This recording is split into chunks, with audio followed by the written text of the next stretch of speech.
Hudson here. Soccer's Extraordinario from Sirius XMFC. Can't be by your radio to hear your favourite team in action? No problem. Just download the all-new Sirius XM app to hear live play-by-play from the Premier League, Champions League, MLS, and so much more. If you like football, soccer, whatever, this really is the place, isn't it? The all-new Sirius XM app, available now to all subscribers.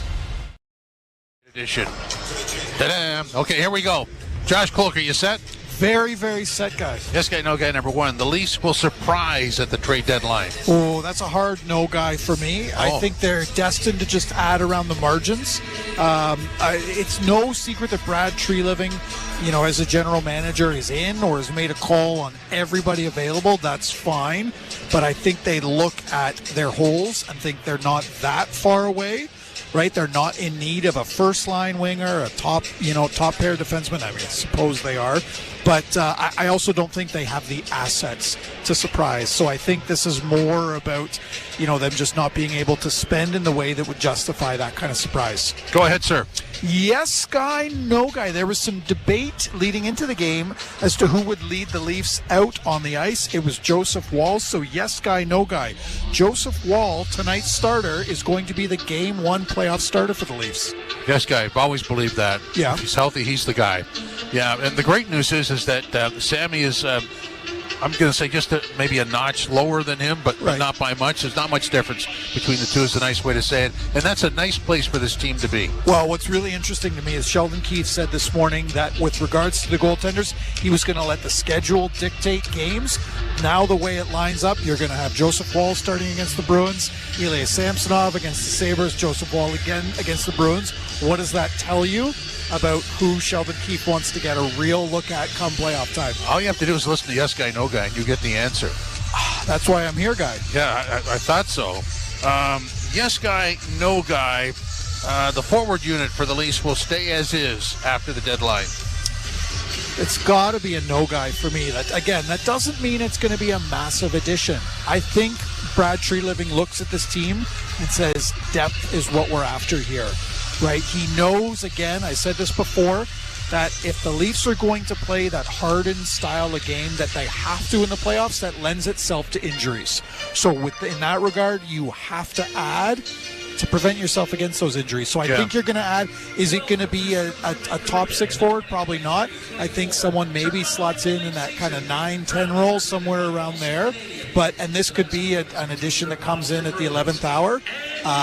Again, not a surprise, but some depth for sure. Go ahead, sir. Yes guy, no guy. This Leafs team as currently assembled. That's the key part in this question. The way it is tonight. The way it is tonight, this Leafs team could beat this Bruins team in a 7-game series. Yes, so you're talking real time. That's what we do here. In real time. Sure, real time. Yeah. If that's the way you like it, guy. Yes, they can. Yeah, tell me why. Yeah, yes, they can. That's a yes guy. Okay. Yeah. So my supplemental question to that is, yes guy, no guy, you know what the Leafs need to add in order for them to do likewise against the Florida Panthers. What do they need to add? Yeah, you know what they need to add to do that. I mean, it's the same thing they've needed to add for years now. Is a top pair right defenseman who can outmuscle the opposition's best line. I don't know if you're going to find him, guy. Yeah, well, that's the problem, isn't it? There's always a problem. I know. When I watch Florida play, I go, oh boy, that's a handful. Yes guy, no guy. Ilya Lyubushkin will be the most notable addition throughout this trade deadline. I'm sort of throwing your question back at you. Yeah. Never worked with people that have done that before. Yes, guy. Just because last year when Luke Shen came in, we all had him wait, and all of a sudden he's playing with Morgan Riley and did a really nice job. So, and you could see, certainly in the Tampa series, I used to call him the dissipator because anytime there was that scrum, he'd roll in there and everybody would peel off. I think what made a lot of sense with the Lyubushkin addition is that he's played here before.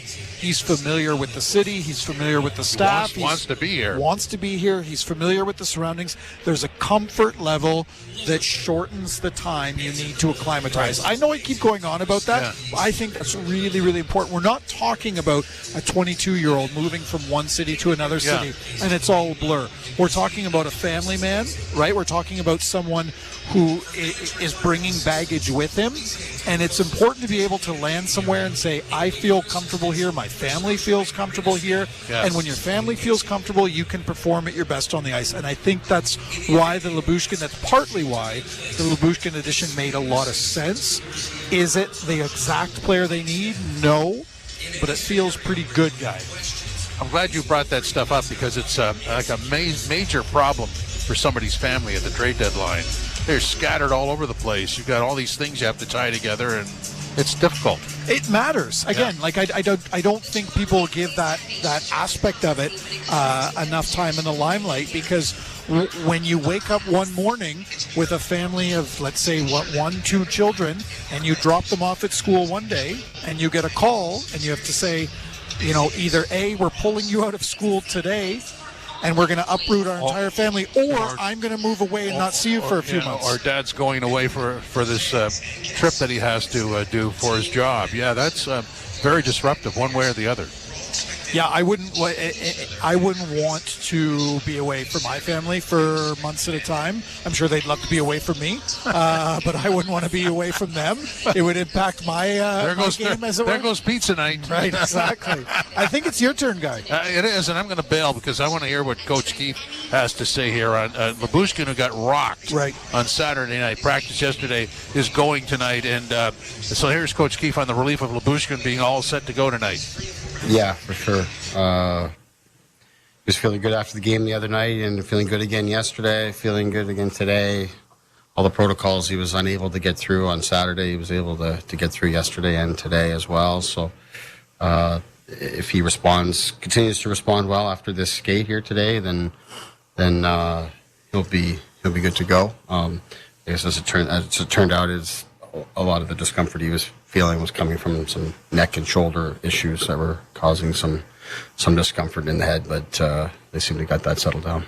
You didn't see a full game of it, but when he was there, what did you like about what you saw from your defense with him slotted in? Yeah, it just looked like it was flowing well. And talking to Mike Van Ryn, he felt good just about all three pairs being able to, basically play against anybody and being able to just let the guys flow out the door, and then the lefty-righty pieces for Brody and Riley as partners seemed to help them, having right-handed partners. So it was very encouraging what we saw for sure. And then Bush himself, I thought, despite the fact that he was working on 4 or 5 hours sleep and 3-hour time change and big trade and all these kind of things that had happened, and no practice with us, that he stepped in and looked very comfortable. Whether it's the Rangers Saturday or a couple against Boston this week, what are you hoping to learn about your team, or what are you going to be looking for against these tougher opponents here? We're just no different for me or whoever the opponent is. We're seeking consistency in our game and our detail, our habits, and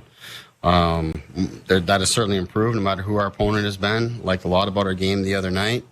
So regardless of who the opponent is, that's what you want to see.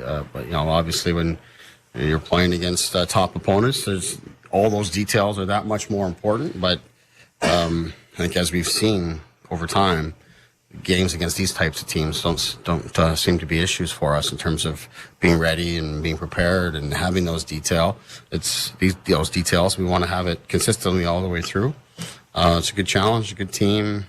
Played them twice this week, so all these kind of things are unique. We've been playing, whether it was Arizona or Vegas, like you've been, another team now this week will play twice in the same short time period. I think that in itself is good for this time of year.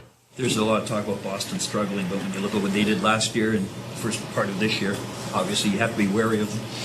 Yeah, they're an elite team.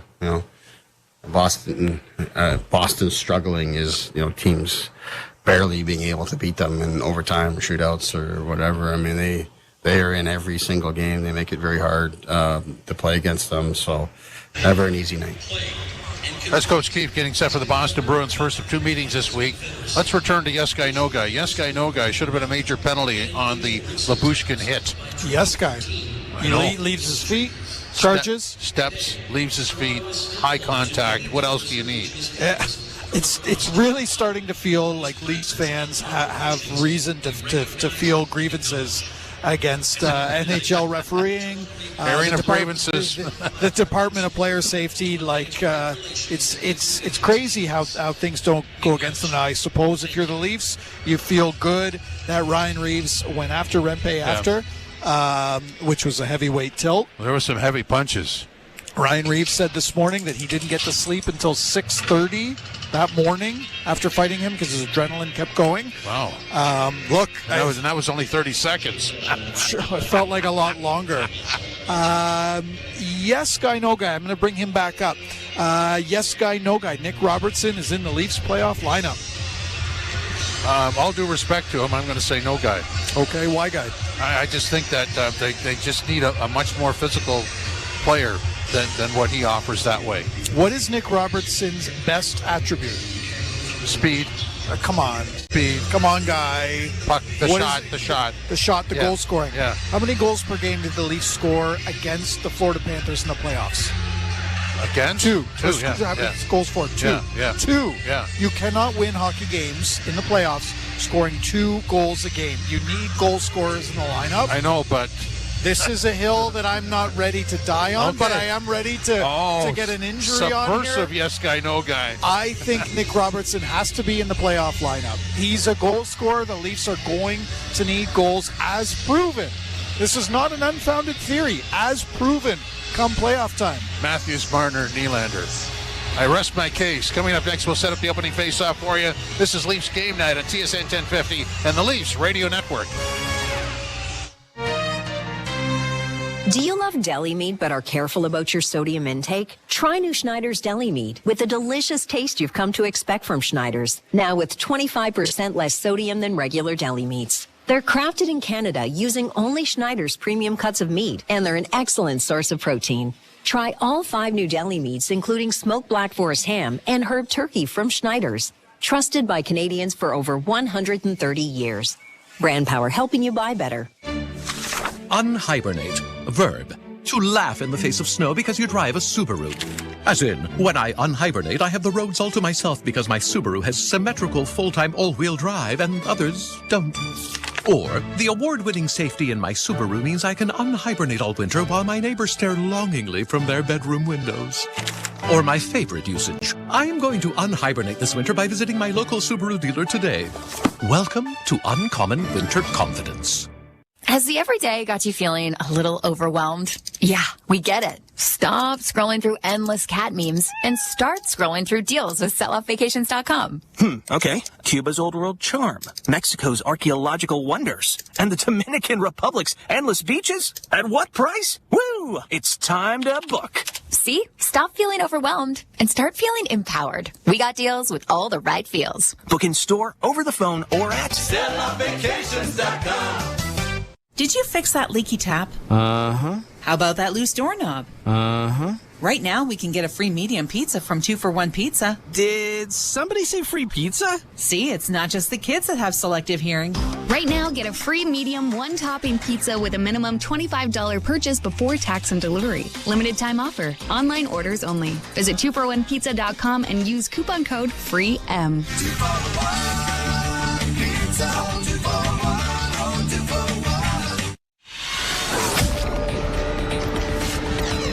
Well, here we go. Big week starts tonight. The Bruins here tonight. Buffalo here Wednesday. Boston is where the Leafs and Bruins will meet Thursday night. Then the trade deadline. So nice to see the Bruins again. They seem to inspire the Leafs.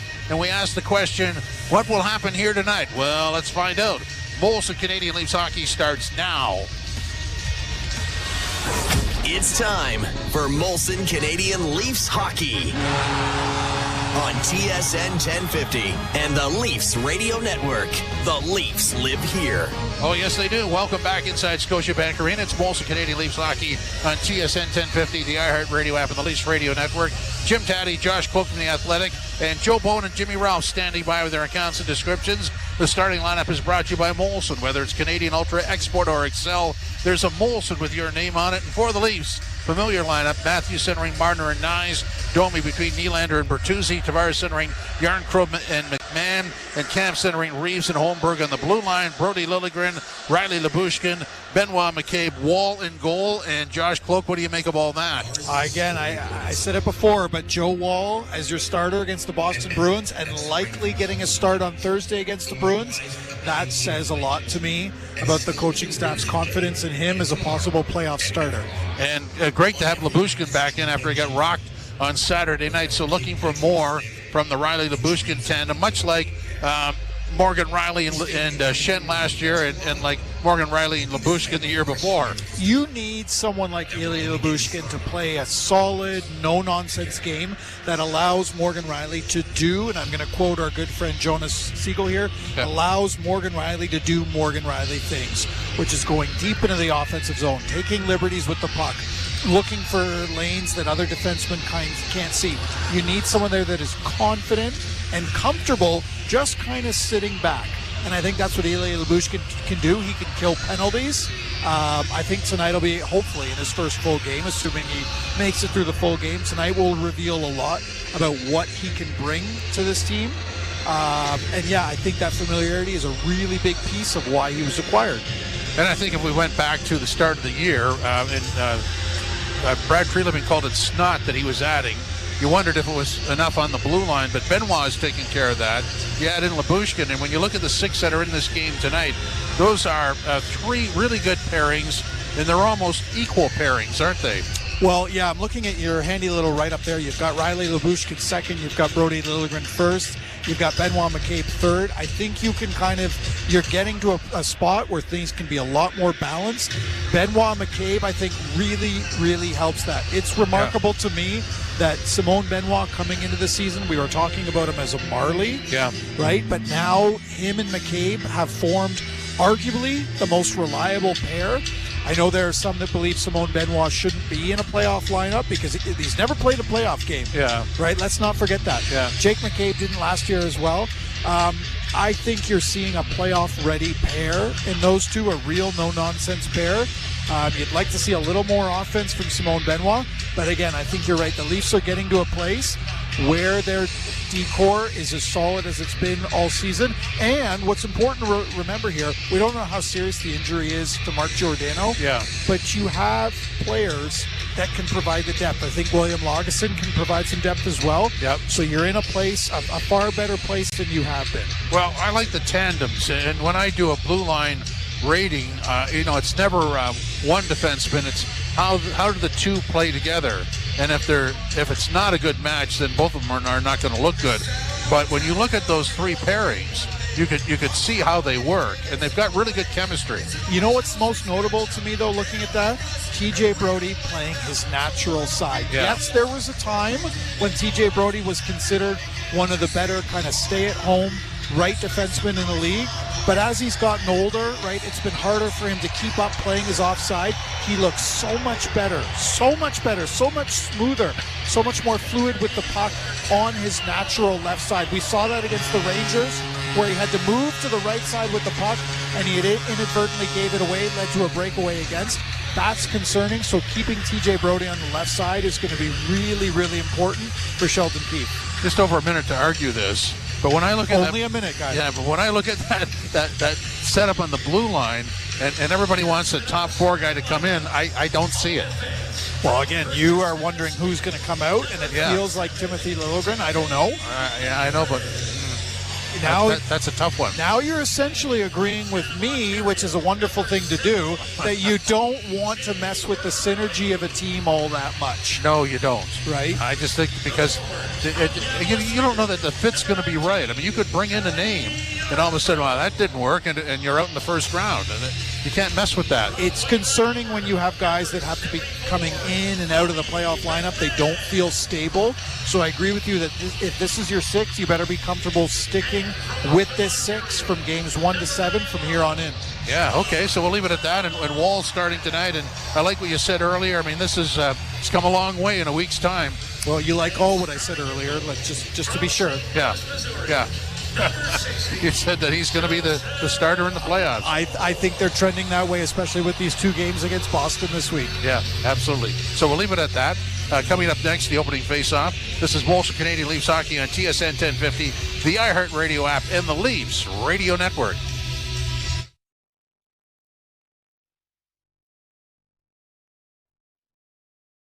All the MLS action you need is on SiriusXM FC. Don't miss a doubleheader as Nashville squares off with the LA Galaxy. This ball's from Mukhtar and a shot. He buries it. And Leo Messi and Inter Miami welcome Montreal to the Sunshine State. Sensational from Lionel Messi again. It's an MLS doubleheader starting Sunday at 4 Eastern on SiriusXM FC 157 and on the all-new SiriusXM app. Radio Andy. Hey, this is Jeff Lewis, host of Jeff Lewis Live on Radio Andy. I'm here to tell you about the brand new SiriusXM app. Check out my new personal page on the fully redesigned app to see all the places you can hear and see me. Plus, you'll find all my latest episodes, archived episodes, and more. Just search Jeff Lewis in the app to find me, then keep exploring to add all your SiriusXM favorites and new discoveries to your library.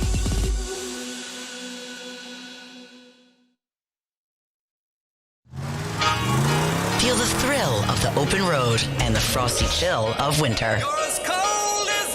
With sounds specially selected for hitting the slopes or cruising through the snow. Miles and miles of Black Diamond anthems that'll make you shiver. Ski Trip, a road trip radio mixtape, now on the all-new SiriusXM app.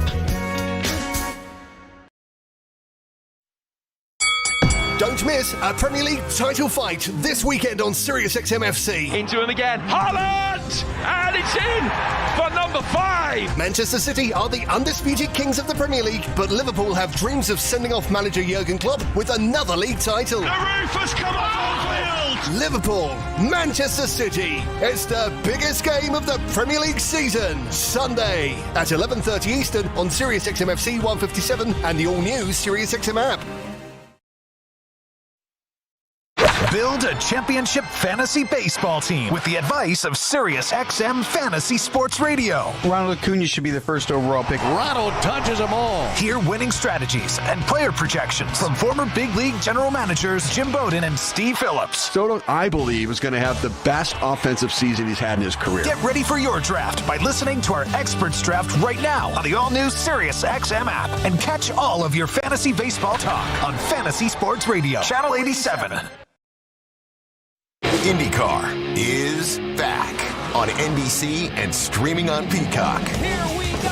All the action. Look out. All the excitement. But it's action-packed. All the drama. Look out. There's the big crash. And it all starts on the streets of St. Petersburg. A season opener, by the way, just feels right. The NTT IndyCar Series returns Sunday, March 10th on NBC and Peacock. Home of the Indy 500. Get closer to Hollywood's biggest night on the all-new SiriusXM app. Hear all the latest Oscars predictions and previews. Do you think it's going to clean up at the Oscars? I really think it's an incredible film. Deep dives on the year's hottest films and exclusive interviews with nominees. Nominated for Best Supporting Actress, Emily Blunt. Hello. Plus, get red carpet ready with hit fashion and pop culture podcasts. Last night's Best Dressed list. Where should we begin? And check back after the big night for more award season reactions. Find it all on the Talkin' Podcast page on the SiriusXM app.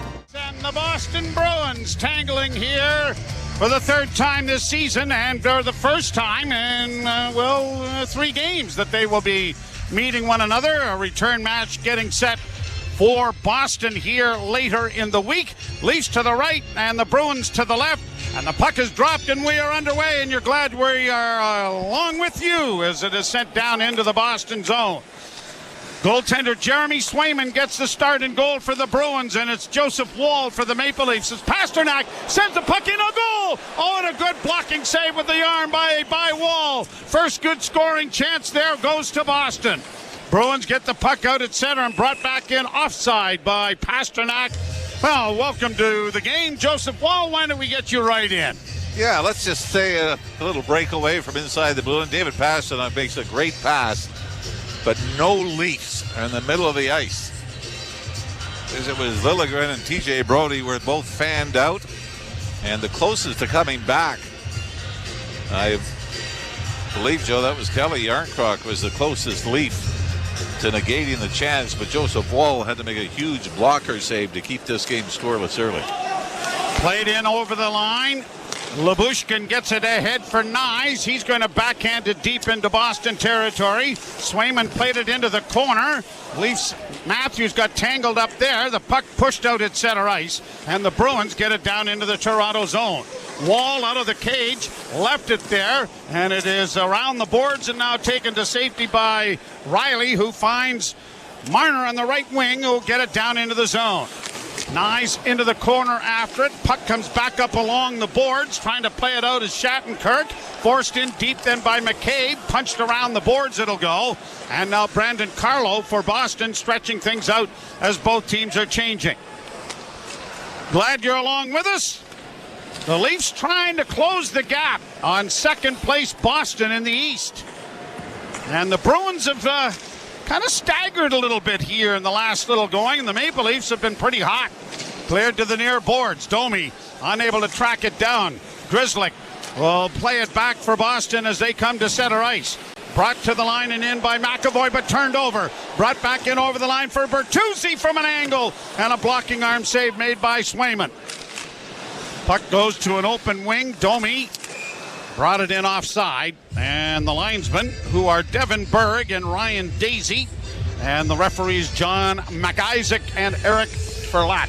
Well, the Boston Bruins just sort of hit the skids, but mostly in overtime. They're 3-3-5 in their last 11 games coming in. They went through a stretch of 7 out of 11 games going to overtime, including a stretch of 6 consecutive. And Boston now are tied with the New York Islanders for the most overtime losses this season, as they have 14. Played down into the Toronto end. Grabbed off there by Brodie. Back of the net for Liljegren. Off the boards to the line and brought out at center ice now by Camp. Up on the wing for Pontus Holmberg and back into the corner. Camp pushes it around the boards for Brodie. Brodie centers, no one home, and it'll be punched out at center ice by Boston. Liljegren sending it back. Holmberg up on the wing now for Reeves. Reeves in on the left wing, trying to skip by one and does. Got it down into the corner. Collision there, and the puck comes free. The Leafs get it back to the point. Over on the far side, and a long shot taken by Lyubushkin is into the glove of Swayman and whistled down. Now in the interim between games, the Rangers here on the weekend, have you brushed up on the rule book? Because obviously you were quite wrong. I'm in charge of play-by-play, so I don't really follow the rules that closely. What about pronunciation? I have very little to do with that either. Okay.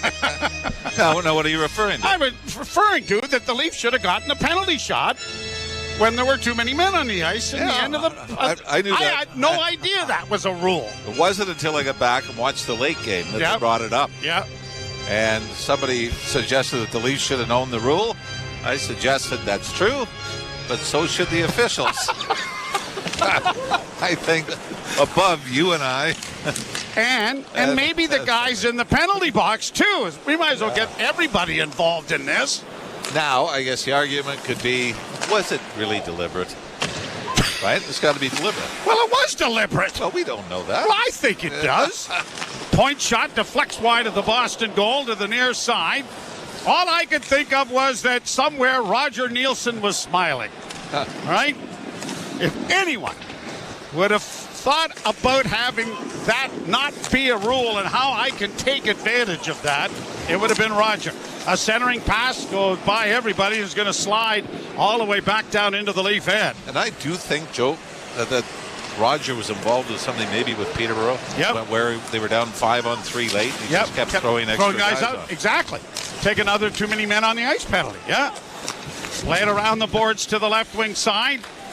It goes into the corner, and it'll be played around the boards by Grizzlick.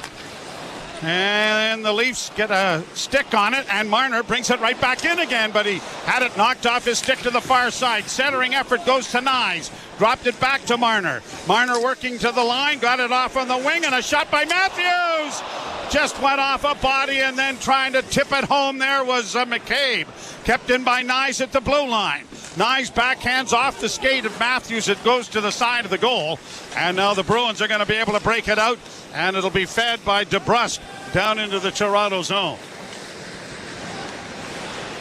Brought on by Liljegren. Liljegren snaps it in and to the side of the net. Swayman tipped it back at the net.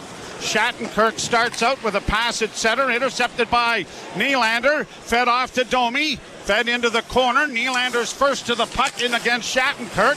Shattenkirk comes away with it, though, and is able to get it into the near corner, but it's cut off there by Bertuzzi. Into the corner for Nylander. Nylander around back of the net, sends it back into an empty corner on the near side. And the Bruins are first to get to it, and it'll go around to the far side for Kevin Shattenkirk, who gets it out at center ice. Leafs have had 4 shots on goal, but really no good scoring chance. The one shot for Boston was a brilliant save made by Joseph Woll. Played in over the line by Pontus Holmberg. Into the near boards, pushed out at center now by Boston. Brought on by Frederick. Trent Frederick plays it in. Lyubushkin slides in front of him to allow defense mate to the puck, but it's cleared to the line, but not out. D-to-D pass on the far side, and a shot is going high and out of play. Whistle down on. Speaking of Roger Nielsen, one of the things that he did, well, 2 of them. First, when the goalie left the net for an extra attacker, he told him, lay your stick down along the goal line. And your gloves. And your gloves. And if you have a mask, leave that too, right? So then that was ruled to be illegal. And then the other one was a penalty shot. He took the goalie out, put a defenseman in, had him go rush right out at the guy. And then that was ruled. So Roger would go through that rule book, and he'd find little things. Oh, yeah? You think you got me? Well, I got you. Gotta love it. When I read that, I thought that Roger Nielsen somewhere is smiling, and he is saying, I told you so. Yeah, and I do think he was involved in something like that. Yes, I know. And it was a pass on a deflection in front of the net. It comes back along the boards in the Boston zone. Round back of the net. And the Bruins are going to get it out at center ice. One other Roger Nielsen story. A game in Sudbury. They were winning 3-2 and were injury riddled. They had Doug Jarvis. They iced the puck 30 times. 30 times! And Jarvis won every face-off, and they iced the puck again. Won the game. They came back to Sudbury. There was a lottery. How many times will they ice the puck as the Leafs get it back to the point? Brody sends it along for Marner. Marner centering in front of the net. And a penalty. It's got to go to the Leafs, does it not? As they had control of it. Well, no, the ref's arm was up in the air long before that. Well, then why? It is a Boston penalty. Wow. Like you said, I should know the rules. I'll look again. I thought I nailed that one. No, you were close. Yeah. You were close. You're listening to Molson Leaf Hockey on TSN 1050 and the Maple Leafs Radio Network. It's Lainey Wilson, y'all. And as part of Women's History Month, I'm putting a spotlight on some of my country music peers. Dive into SiriusXM's Women of Country, one of over 200 extra channels available anytime in the all-new SiriusXM app. And you can hear Women of Country now for a limited time, hosted by Grammy and CMA Award winner Lainey Wilson. Let's do it on Channel 107. Reacquaint yourself with the women that rule the rap game. Don't be a hard rock when you really are a gem, baby girl. SiriusXM's Queens of Hip Hop, a channel dedicated to the ladies who laid the foundation and those making history right now. What's up is big, Lotto. chick, I could be a fantasy. Featuring commentary, enhanced selected sounds from Lotto, Queen Latifah, Lady London, and more. Watch the Queen Countess. Queens of Hip Hop for a limited time on Channel 79. On now and year-round on the all-new SiriusXM app. Escape the winter doldrums with SiriusXM channels warm enough to change your latitude. We couldn't laugh, we just would go insane. Soak in the sounds of the Aloha State on Hawaiian vacation. Climb aboard Yacht Rock Radio for smooth, soft rock from the 70s and 80s. Or get away to reggae vibes, Radio Margaritaville, and many more. Just search Relax in the all-new SiriusXM app. The biggest names in the game. Kudrow, score! The Lightning win it! SiriusXM NHL Network Radio. Get more value out of every kilometer in a Subaru, starting with award-winning safety at your local Subaru dealer. 216th time the Bruins have been a man short. The Leafs, 164. The only team to be shorthanded more often than the Bruins are the Ducks of Anaheim, 245. Sent around the boards, the Leafs trying to keep it in. Bertuzzi to the far corner. Nylander back of the net for Marner. Puck comes free out in front of the net, but it's dug out by the Bruins, and it is sent by Coyle out and down the ice. Riley dropping for Matthews. He has to regain possession and now starts out with Marner. Back to Matthews, left wing side Bertuzzi. Bertuzzi to Matthews, back of the net. Tried to center for Marner. That didn't work. Puck on the far side. Marner's able to keep it in, but it is poked out at center. And now someone better get on their horse, because rushing down there after it is Danton Heinen, and it is Riley who was forced to get back and ensure that nothing more was coming. Now Bertuzzi through center. Rink wide pass to Nylander. Cuts to the middle of the ice to the near side. Works down the left wing boards and into the corner. Stops it up. Looks back into the slot. Still has it. Cross ice pass. And a jam play by Bertuzzi didn't work. Bruins are able to restore the puck and bring it to safety. Trying to get around Liljegren, who is going to make it and get back there in time to knock it away. Centering pass in front of the goal. Now back in front. Another save made by Wall. It comes to the near side. McAvoy. Round back of the net. Bruins centered in front again. And another shot went wide. And their Leafs power play is hemmed in its own end.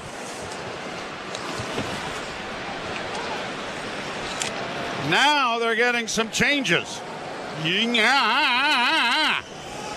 Drop pass with 3 seconds left. And the Bruins have had all of the opportunities shorthanded and across the line. They've scored 5 shorthanded goals this year.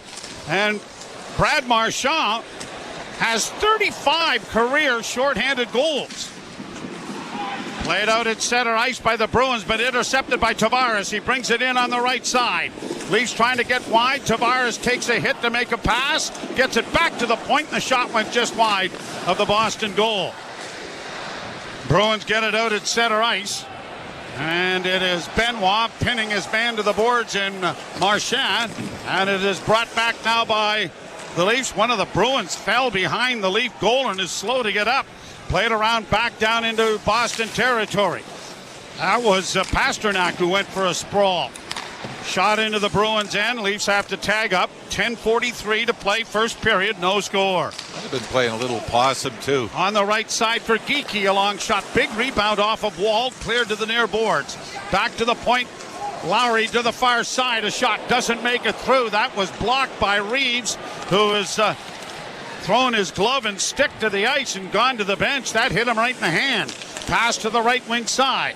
Pasternak coming off the boards with a pass, and they score!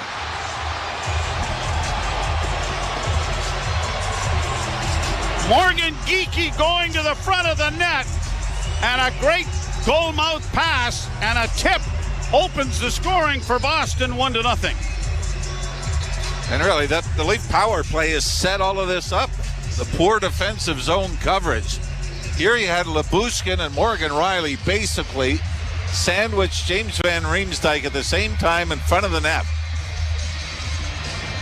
which left another Bruin wide open to tap in the centering pass. Bruins now out shooting the Leafs 4-2. But has that not been horrific? I mean, starting with the power play. And the Bruins, it's not a shorthanded goal, but really the momentum was built after that shorthanded shift. 14th of the year for Geekie, and it is 1-0 Boston. And much like the other night when Lafreniere opened the scoring, the Leafs have fallen behind. Played back into the Toronto zone. Near side, it comes for defenseman Shattenkirk. A shot deflects wide of the Leaf goal. Nylander chipping it, but not enough to get it out. Witherspoon to the near side. Here's Shattenkirk dropping it off, and another shot in traffic. That is stopped. Rebound goes back of the net. Centering pass now for Boqvist. Back to the point, and Boqvist again. A shot stopped by Wall on the short side. And the Maple Leafs trying to get the puck out, but not having any success with it. Back into the corner it goes. Bumping in there is Brazeau. He comes out of the corner with it. Sends it around the wall to the far side. Cut off by Heinen. Then Heinen around back of the net. Pass partially blocked, but carries on. Cross ice speed. Bruins get it back to the point. Witherspoon doesn't shoot it. Into the corner now for Pasternak. Pasternak curling, coming out with a shot. That got to the net and was blockered high in the air by Wall, but the Leafs are really in a lot of difficulty here in their own zone. Danton getting it back into the slot. Pasternak shooting. Wall down. And he's going to take that on the chest and hold on. And the hold on is what the Leafs have been doing here to start this game. And I think, Joe, when you first thought, oh no, it's going to be one of these starts, was when Boston iced the puck shorthanded and no Leaf made the initial movement to go back and get it. Eventually it was Morgan Riley, but that led to the Hornets' nest in their own zone. You're listening to Molson Leaf Hockey on TSN 1050 and the Maple Leafs Radio Network. There are many peculiar words in the English language. Words like salivigant, peregrinate, nemophilus, peripatetic, and conviviality. Yet, there is no word for getting the most out of winter in your Subaru, thanks to symmetrical full-time all-wheel drive and X-Mode. Until now. We call it unhibernate. As in, while your neighbors stay home, you'll be unhibernating all winter in your Subaru. So peregrinate to your local Subaru dealer today, and welcome to Uncommon Winter Confidence. Alpine News Network is here live with one of our superheroes. I just helped Tom with a business loan. He needed to soup up his mechanic shop. Not to brag, but I once modified a car to match my ultra speed. It went so fast, it broke the speed of sound. At least no one was inside. I hope no one was inside. I guess I'll just stick to approving business loans. Own your home? Need a loan? Alpine Credits can help. Alpine Credits, where homeowners get approved. Just for license 12616. Maple Toyota knows you love sports and trucks, which is why they have great vehicles in stock to carry your team, your game day gear, and to get you through winter. Like the Tundra, 4Runner, Highlander, and Grand Highlander. Plus, now through February 29th, when you purchase any new in-stock Toyota Tundra, you'll score big with a free, genuine Toyota Tri-Fold Hard tonneau cover or running boards. Your choice. Make it easy. Make it Maple. Visit mapletoyota.com. Part of the Zankin Auto Group. Joe Bone along with Jim Ralph. Joe Gagne is up here in the booth with us as a winner at the Scotty Morrison Golf Tournament, the Kathy Morrison event. And, second prize was two nights up in the booth with us. Yes.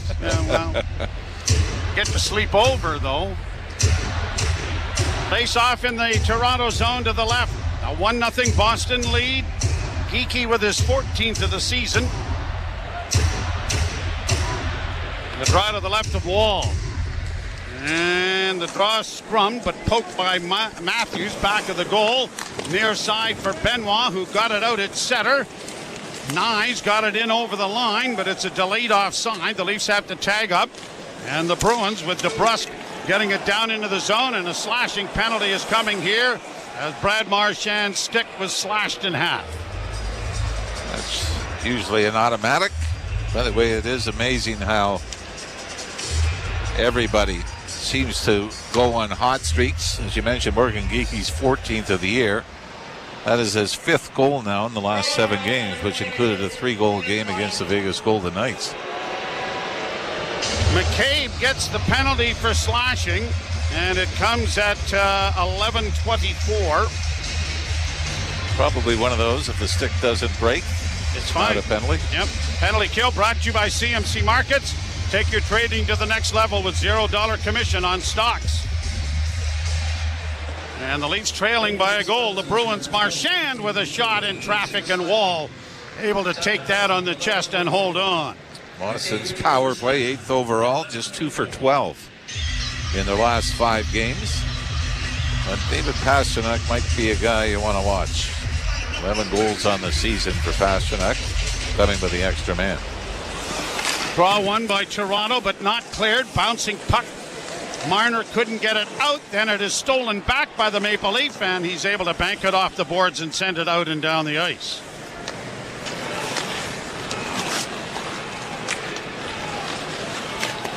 Bruins back to retrieve it.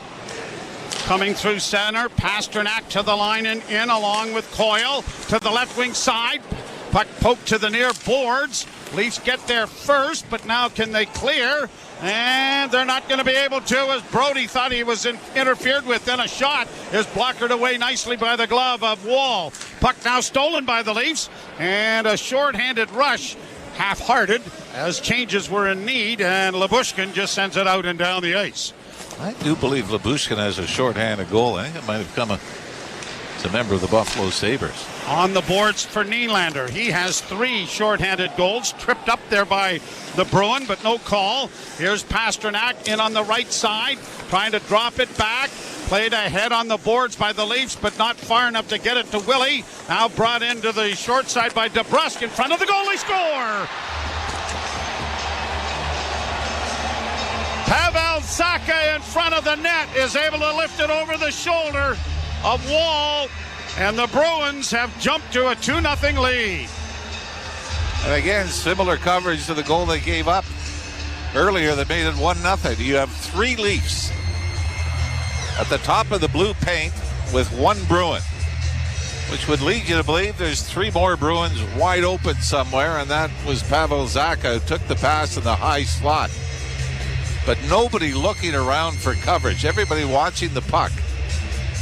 Like I said, you had 3 Leafs in front of the net. Benoit Liljegren and Willie Nylander all around the top of the crease, and Pavel Zacha's 10 feet behind them, taking the pass and snapping it behind Joseph Wall. 4th power play goal and 13th tally of the season for Zacha. And the Leafs have dug themselves a sizable hole here midway through period number 1. Played out into the center ice area for Nyes. He'll drop it back for Morgan Rielly. The puck took a funny hop and then goes right onto the stick of Brazeau, and he got a shot on goal that forced Wall to make a save. That had a lot of English on it, didn't it? Played down into the Boston zone then by Matthews. Up on the right wing side and sent down the ice by Boquist, but not enough for icing. McCabe back in his own zone. Coming out at center, right wing feed brought on by Pontus Holmberg. Reeves, who left the game after having a puck hit him in the hand, is back out onto the ice. He goes after a puck in the corner, punched up on the wall. Bruins are able to get it out. Frederick will get to the Leaf blue line, and then I think he put himself offside, says the linesman anyway. Pastrnak and DeBrusk getting the assists, so Pastrnak with a pair of assists already in the hockey game. For Pavel Zacha, it was really a game-time decision.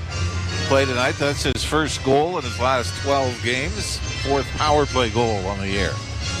But the Leafs really, and I mean, as good as they have been over this last stretch of 16 games where they've won 13 of them, this might be their worst start. Would you not think of the last couple of months? Yep, I would not disagree. Stick breaking, and Domi has to get a new cue as it is shot out and down into the Toronto end. Wall has to leave it there for Liljegren, who got it along the boards. Nylander couldn't get it out for him, and it comes into the slot with a pass.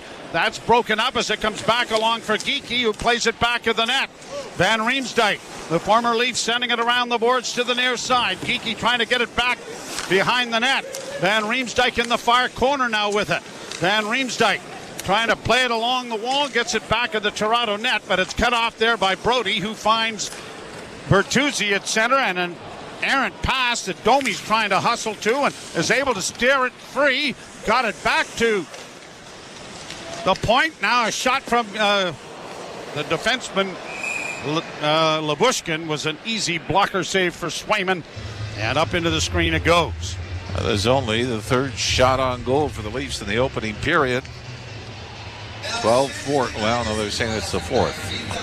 Changes all the time, you know. Oh, and during the intermissions, too. Yes, it does. You're listening to Molson Leaf Hockey on TSN 1050 and the Maple Leafs Radio Network.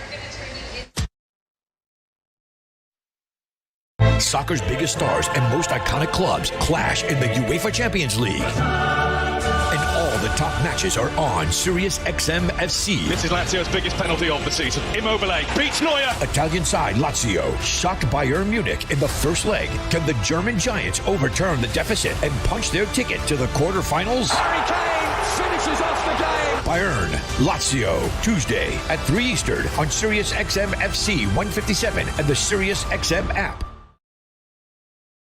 Soccer's biggest stars and most iconic clubs clash in the UEFA Champions League. And all the top matches are on Sirius XM FC. Ball across is turned in by Vinicius Junior. Mighty Real Madrid welcomes German side RB Leipzig to the Spanish capital with a place in the quarterfinals on the line. Oh, it's spectacular from Xavi! Real Madrid, Leipzig, Wednesday at 3 Eastern on Sirius XM FC 157 and the Sirius XM app. We're talking college football on ACC Today. Head coach of the North Carolina Tar Heels, Mac Brown. We can't change the schedule. It is what it is. What we can do is go back and fine-tune everything. We need to play more players and be more fresh at the end of the year. You want to take people to Minnesota in the opener that you would take in an alley fight. Have the season we need. You've got to win the games that you don't play very well in the end. And we've got to find a way to do that, and that's something we haven't done. ACC Radio, Channel 371, and the Sirius XM app. Find out what channel your team is playing on by going to SiriusXM.com/sports. As they prepare for the face-off to the right of Jeremy Swayman, Tavares, Yarncrook, and McMahon, the forward line for the Maple Leafs. Tavares scrummed the draw, but the puck goes into the corner. Now around back of the net for McMahon. McMahon chips it along the boards. Yarncrook gets it back to the point. Long shot by Riley was 10 feet wide of the net. Keeping it alive on the far side, Lyubushkin. Now to Tavares, back to the blue line, just kept in by Yarncrook. He fed it into the corner, but it's intercepted by Boston, and Coyle will get it out into the center ice area, but too far for Marchand. Bruins with it once more. Ahead for Brad Marchand. Can't get it in over the line. Dropping back with it is McAvoy, and he'll stretch things out. As he comes to center, dropped it back to his defense partner, who backs up even more. Marchand comes back to take a pass, but gives it right back, then gets it returned to Pasternak up on the right side. Pasternak got in over the line, had it intercepted momentarily by Brody. Comes back to Pasternak. Nice move to the right wing side, but the Leafs are able to come away with it. And Nyes just does get it out. Marner waiting for Matthews to break in over the line. Played into the corner for Nyes. Around back of the net, he goes and stops up. Stops up again. Tried to get it out in front of the net for Matthews. Didn't work. And the centering pass by Marner went off his skate. Matthews with a drive. That's blocked. There's a rebound. No, there's not. Swayman is able to get a glove on it. By far the best shift for the Matthews line in the early going of this game. As they finally get in on the forecheck. And a couple of decent opportunities from Austin Matthews from the high slot, but unable to cash in on a rebound. By the way, for the Bruins, they've won 4 straight over the Leafs now, but 3 of them in extra time, including this year. Both wins for the Bruins. One was a shootout, one was an overtime win on a Brad Marchand goal here against Joseph Wall and the Leafs. But in both games, the Leafs trailed 2-0 and battled back to send it to overtime. So what you're saying is there's a chance. What I'm saying is there's a chance they could lose in overtime again. And right now, I think Sheldon Keefe would take the point. Yeah. Nylander to take the face-off. The draw scrum, managed to pull it back, but stepping in the way there was Frederick, and he gets it into the Leaf zone. Frederick with a centering pass, knocked into the corner. Centered again. Nylander comes away with it, and the Leafs have a bit of a 3-on-2 developing. Here's Nylander in on the left wing, trying to go wide. Nylander pulls the brakes on in the corner. Centers!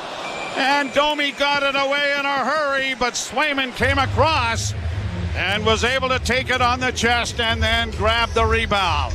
Good centering feed from Nylander and a quick release from Max Domi. Hopefully this is going to be a turning point for the Leafs to try to get back into this game. Some great opportunities, but nothing like what the Bruins have had on the 2 goals they've scored in this game. By the way, I'm not a big fan of the Bruins New Jerseys. I think it's somebody like Bobby Orr in your history. That's the jersey you want to see. I know this last couple of years, no arm patch for Bobby Orr's Bruins. But I like those shoulder patches. Yeah, I do too. Yep. Puck down in the Toronto zone. Nylander sending it around back of the net for Liljegren. Liljegren works on the backhand with a pass ahead and a good one to find Domi. Domi makes a move in over the line, but then had the puck knocked off his stick as he tried to step around. And now Marchand back the other way with a shot that was blockered into the corner then by Wall. Up on the boards then for the former Bruin Bertuzzi. He'll get it out into neutral ice before it's shot right back in again. 3 minutes to go, first period, 2-0 Boston.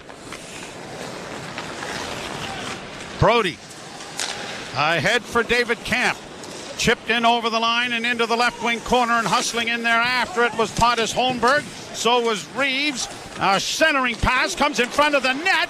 A bouncing puck went over top of the goal. Reeves cycles it back of the goal for Kampf. Kampf makes a nice play to restore. Back to the blue line it comes, left wing side. Benoit shooting off the goal post. Rattled it off the far pipe, and it comes all the way back to center ice. Good shift by the fourth line. The old reverse hit by Jake McCabe. Man coming from behind me. Watch me just miss the boards by about a foot and back up into you, and bingo. Here the Bruins in over the line. Down into the corner, Pavel Zacha. A pass to the side of the net went wide of the Leaf goal. And it'll be controlled now by Tavares, who for some ungodly reason thought stick handling with a guy right on my back through the blue paint might fool everyone.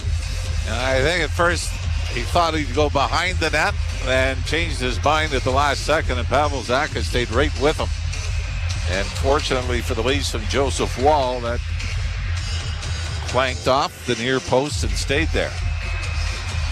I thought, looking at a replay of the Benoit shot, I thought it was redirected before it got to the net, but that was a clean shot through a screen. Draw to the left in the Toronto zone.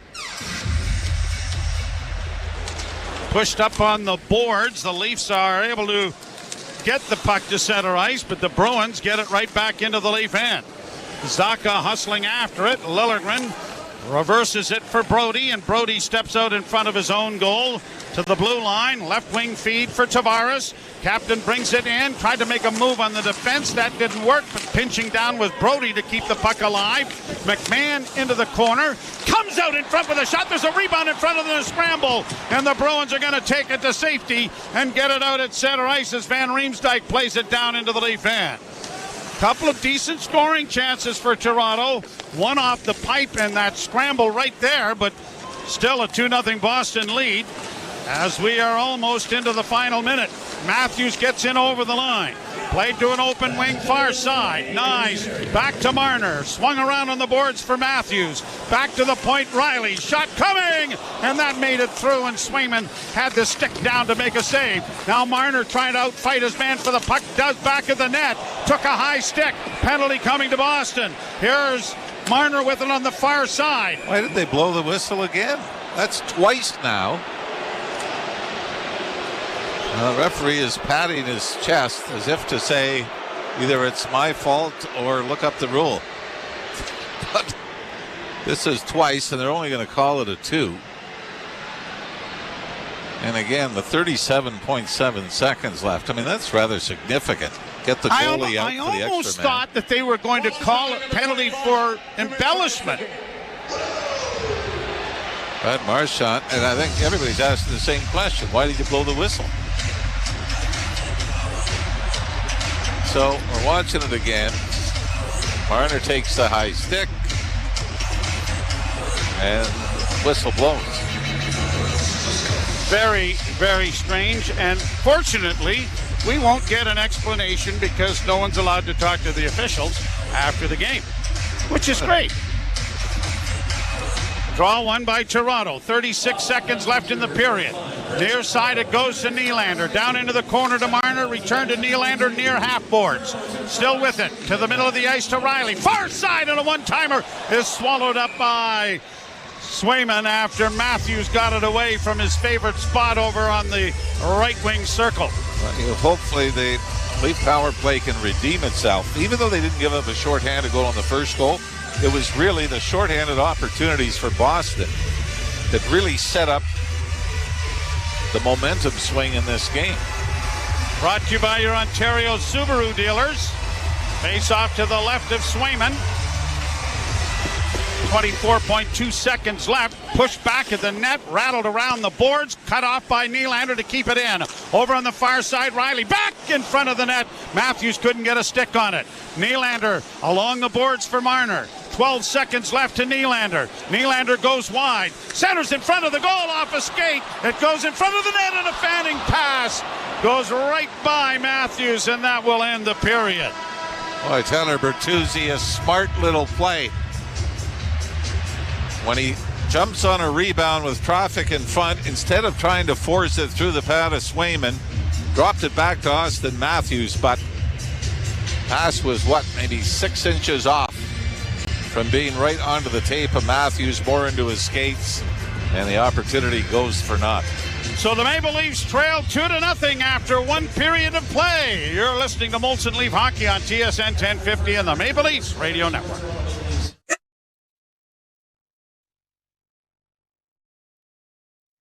This is former PGA Tour winner Smiley Kaufman, host of The Smiley Show, a Sirius XM podcast. Smiley Kaufman for 61.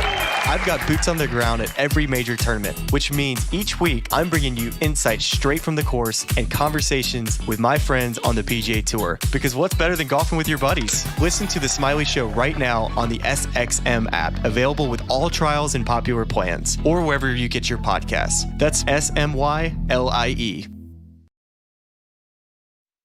The NBA postseason is just weeks away. Lobs up top and the reverse jam to Giannis. Hear the best games from around the association every night and non-stop talk from our experts every day. Hey everyone, it's Frank Isola. Don't miss a doubleheader tonight starting at 8 Eastern as Kawhi Leonard and the Clippers take on Giannis and the Bucks, followed by Thunder Lakers at 10:30 Eastern.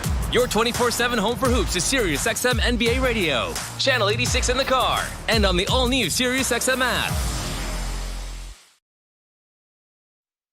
Don't miss the all-new Rise and Shine, a SiriusXM podcast. This is Adam Shine. Every Wednesday morning, we're going to make you remember why you love sports. The crack of the bat, the smell of the grass, the thrill of a buzzer beater, the heroes, the underdogs, the moments you remember forever. Join me, Bob Stu, and the most interesting guests in sports for the all-new Rise and Shine. Download Rise and Shine right now on the SXM app, available with all trials and popular plans, or wherever you get your podcasts. That's SCHEIN.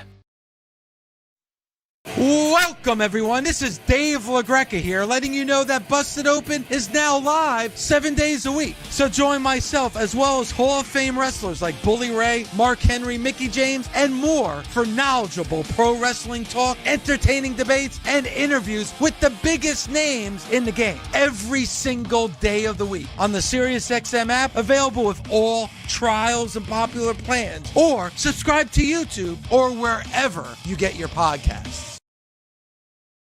This is Brandon Marshall, a.k.a. The Beast from I Am Athlete. And this is Ashley Nicole Moss. Every weekday, hear us talking sports, culture, and more with Paper Route on the I Am Athlete podcast feed. There isn't anybody who has a chemistry quite like myself and Brandon Marshall. That's what makes all of these shows great, is the personalities. Check us out every weekday on YouTube or download Paper Route as part of the I Am Athlete podcast feed on the SXM app or wherever you get your podcasts.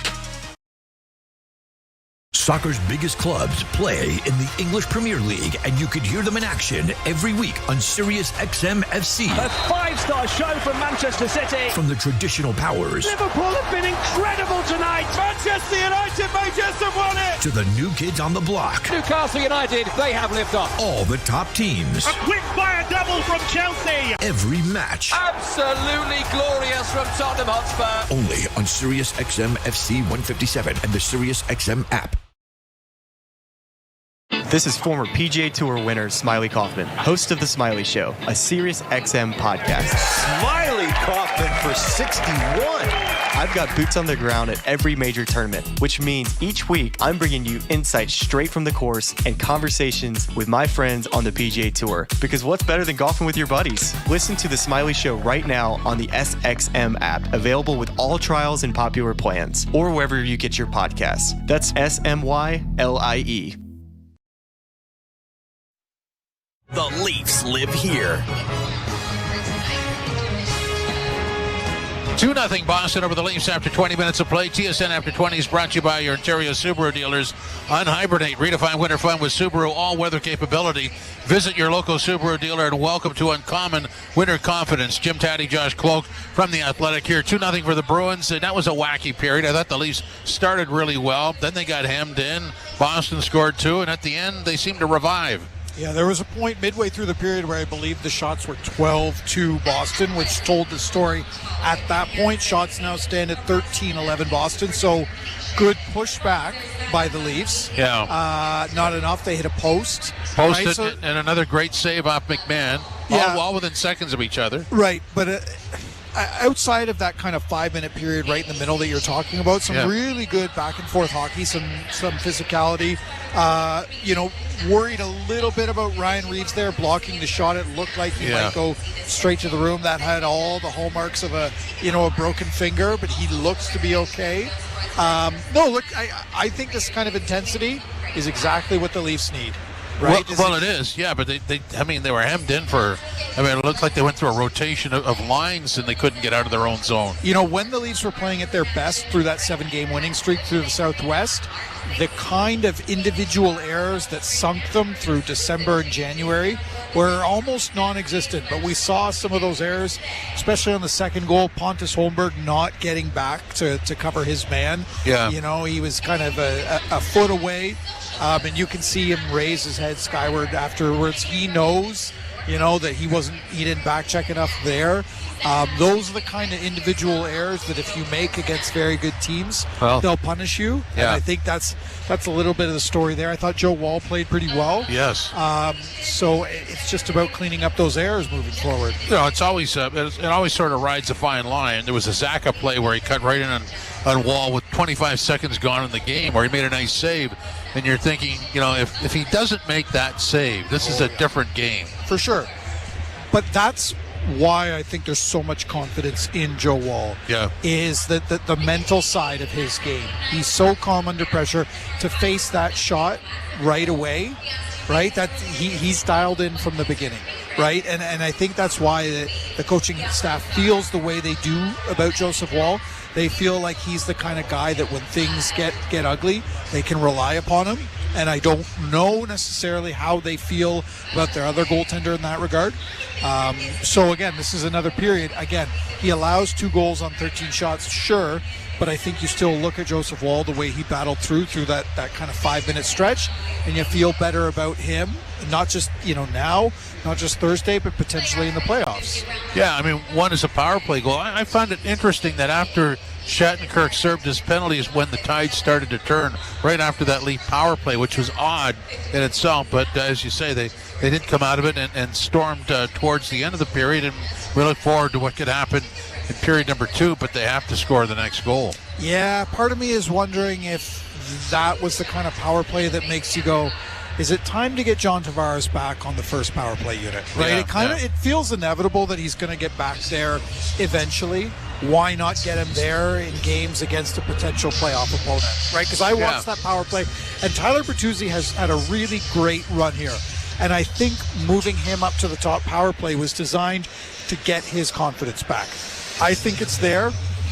I think John Tavares is always going to replace him and be back on that top unit come playoff time because of what he can bring in and around the net. So what are we waiting for here? Okay, so that's an interesting point because I sort of looked at, when they moved the roster around and it succeeded, I always looked at that as that's another look. So that look established itself. That doesn't mean you go to, you finish the season with it. It can work. So I'm not opposed to shifting things back to the way they were before that run, just because now you have two different looks, and really it's up to the coaching staff to know which one to use. Well, as we've seen Tyler Bertuzzi's confidence kind of rise and him start producing, we've seen John Tavares' game kind of dip a little bit. Yeah. Right? And I think you then need to do for Tavares what you did for Bertuzzi, right? It's just about kind of reminding players of their importance, right? It's the carrot, dangling that carrot in front of them. Well, yeah, they have to be engaged. Yeah, and so I just look at that power play from this period and I go, ugh. Like you put Tavares back on there, you get that boost because he'll be playing with a little more jump, right, when he gets back up there. Yeah. And again, we're just kind of delaying the inevitable here. I find it incredibly hard to believe that Sheldon Keefe could go into Game 1 potentially against Boston without John Tavares on that top power play unit. Yeah, I just think that it's as I say, Bertuzzi established himself. He's now contributing on a regular basis, but that doesn't mean that you void somebody else. You've got to switch it around now. Yeah, I think so. And again, like you mentioned off the hop, or you mentioned beforehand when we were talking about, maybe bringing Nick Robertson into the lineup. Yeah. Right? You said it's not necessarily on Nick Robertson to score. It's on Nylander, Matthews, and Marner. You didn't say John Tavares. That's right. I didn't. You didn't. And no. And perhaps, you picked up on that. Of course I did, guy. Sometimes it's the things that aren't said. Well, and this is a prime example of working with a player to help him kind of not rediscover his game. It's not that serious. To get a contribution out of him. It's just a reminder. Yeah, it's just a reminder of how important you are. You need everybody at some point. Right. So I just wonder how long it's going to take. Because again, it's hard to believe you're going to go into the playoffs without John Tavares playing where he's played for years now on that top unit. We'll see, but I think you always look for lessons from games, and that is one of my takeaways from this first period. Wow, and the bonus is when you put him back there, you understand if it doesn't work, you have an alternative. Right, and that's the benefit. That's why you did what you did, and you have to feel good about that. But again, I mentioned it before. The playoffs are coming. This is like yes, guy. Yes, that's guy. A yes, guy. 2-0 for Boston over the Leafs after 20 minutes of play. That means the out-of-town scoreboard is next. This is Wolfson Canadian Leafs Hockey on TSN 1050, the iHeartRadio app, and the Leafs Radio Network. Breaking story from Alpine News Network. Ron is a teacher helping bright minds, but this time he needed help. Alpine Credit sent a cosmic superhero with a debt consolidation loan. She conjured a magic book, Debt Consolidation 101. Lesson 1, consolidate debt into one low monthly payment. Lesson 2, nothing. It's a short book. Own your home? Need a loan? Alpine Credits can help. Alpine Credits, where homeowners get approved. Just for license 12616. Unhibernate. Verb. To laugh in the face of snow because you drive a Subaru. As in, when I unhibernate, I have the roads all to myself because my Subaru has symmetrical full-time all-wheel drive and others don't. Or, the award-winning safety in my Subaru means I can unhibernate all winter while my neighbors stare longingly from their bedroom windows. Or my favorite usage. I am going to unhibernate this winter by visiting my local Subaru dealer today. Welcome to Uncommon Winter Confidence. Has the everyday got you feeling a little overwhelmed? Yeah, we get it. Stop scrolling through endless cat memes and start scrolling through deals with selloffvacations.com.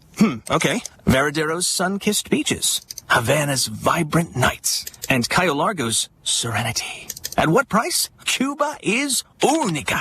See? Stop feeling overwhelmed and start feeling empowered. We got deals with all the right feels. Book in store, over the phone, or at selloffvacations.com. Looking for a simple way to reduce your monthly costs? Enbridge Gas can help with free energy-saving upgrades to keep you comfortable and saving energy year-round. If you're living on a fixed or modest income, you may qualify for our home winter-proofing program. You'll receive free insulation, draft-proofing, and a smart thermostat, all professionally installed at no cost to you. Sound too good to be true? We've already helped more than 22,000 Ontario homes save. Don't miss out. You could be next. Terms and conditions apply. See details at enbridgegas.com/winterproofing. Do you love deli meat but are careful about your sodium intake? Try new Schneider's Deli Meat with the delicious taste you've come to expect from Schneider's. Now with 25% less sodium than regular deli meats. They're crafted in Canada using only Schneider's premium cuts of meat, and they're an excellent source of protein. Try all 5 new deli meats, including smoked Black Forest ham and herb turkey from Schneider's. Trusted by Canadians for over 130 years. Brand power helping you buy better. Did you fix that leaky tap? Uh-huh. How about that loose doorknob? Uh-huh. Right now, we can get a free medium pizza from 2 for $1 Pizza. Did somebody say free pizza? See, it's not just the kids that have selective hearing. Right now, get a free medium 1-topping pizza with a minimum $25 purchase before tax and delivery. Limited time offer. Online orders only. Visit 2for1pizza.com and use coupon code FREEM. 2 for 1 pizza. 2 for 1. The out-of-town scoreboard is brought to you by Maple Toyota. Build your next dream Toyota at Maple Toyota. And check out Maple Toyota's pre-owned inventory arriving daily. It's time to Toyota. Visit mapletoyota.com. Enter the first period, the first punch. It is the Jackets and Golden Knights tied at 2. Rangers 1-0 over the Panthers. Also, the Flyers 1-0 over the Blues. And getting set to start at 9 o'clock, Chicago and Colorado. And Seattle and Calgary against the Flames. In our game, it's 2-0 for the Bruins over the Leafs after 40 minutes of play. Geeky and Zaka have scored for the Boston Bruins. Shots on goal, it is 13-10, so Swayman stopped all 10, and Joseph Wall stopped 11 of 13. 2-0 for Boston. This is Wolf's Canadian Leafs Hockey on TSN 1050, the iHeartRadio app, and the Leafs Radio Network.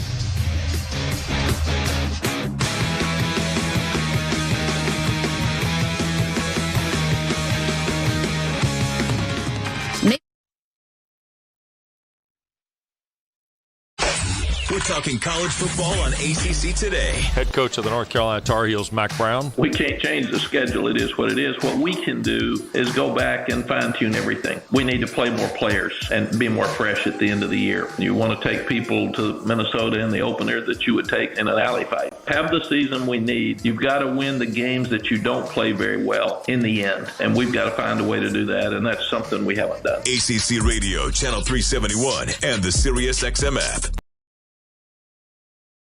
This is former PGA Tour winner Smiley Kaufman, host of The Smiley Show, a Sirius XM podcast. Smiley Kaufman for 61. I've got boots on the ground at every major tournament, which means each week I'm bringing you insights straight from the course and conversations with my friends on the PGA Tour. Because what's better than golfing with your buddies? Listen to The Smiley Show right now on the SXM app, available with all trials and popular plans, or wherever you get your podcasts. That's SMYLIE. Don't miss the all-new Rise and Shine, a SiriusXM podcast. This is Adam Shine. Every Wednesday morning, we're going to make you remember why you love sports. The crack of the bat, the smell of the grass, the thrill of a buzzer beater, the heroes, the underdogs, the moments you remember forever. Join me, Bob Stu, and the most interesting guests in sports for the all-new Rise and Shine. Download Rise and Shine right now on the SXM app, available with all trials and popular plans, or wherever you get your podcasts. That's SCHEIN. Welcome, everyone. This is Dave LaGreca here, letting you know that Busted Open is now live 7 days a week. So join myself as well as Hall of Fame wrestlers like Bully Ray, Mark Henry, Mickey James, and more for knowledgeable pro wrestling talk, entertaining debates, and interviews with the biggest names in the game every single day of the week on the SiriusXM app, available with all trials and popular plans, or subscribe to YouTube or wherever you get your podcasts.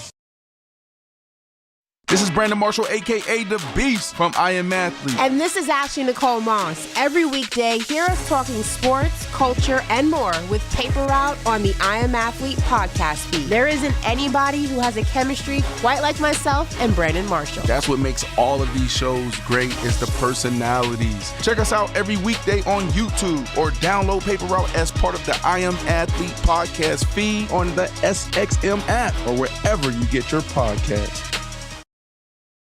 73-74. So Bernie Pront was gone.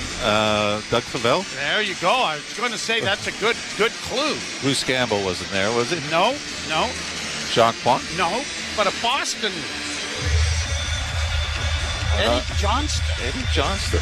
And Dunk Wilson. Wow. Isn't that something? Favell had 14, Johnston had 12, and Wilson had 9. That is an interesting stat, isn't it? I bet. Sawchuk and Bauer, of course, and Bruce Campbell would have been in that mix, maybe. Gord McRae. Yeah. Bunny LaRock. Bunny was a little before that, I believe. Of course, they didn't win 10 games when Bunny was. Leads to the power play, moving from left to right as they get it to the line, but it's poked by the Bruins back into the Toronto end. Marchand chasing after it, eludes the goaltender, and Matthews brings it to center, flips it in on the left wing for Marner, who stops it up. Pass back, and a good diving play made there by Kevin Shattenkirk to deflect it out at center ice. Brought back in again by Morgan Riley. Tipped high in the air. Riley keeps it alive, only to lose it now to Charlie Coyle, and Coyle has spun it out and down the ice. Boy, and the big boys don't even get set up in the Boston zone. Yarncrook will carry in and chip it in now for McMahon. McMahon in against the boards, pokes it around to the far side, but Zacha got there first, but the Leafs are able to keep it in. Into the slot area, and a shot by Tavares, and a rebound. Where's the puck? They still no whistle, and a lot of poking and hacking and whacking going on. But Swayman finally is able to cover up with 20 seconds left to go in the power play.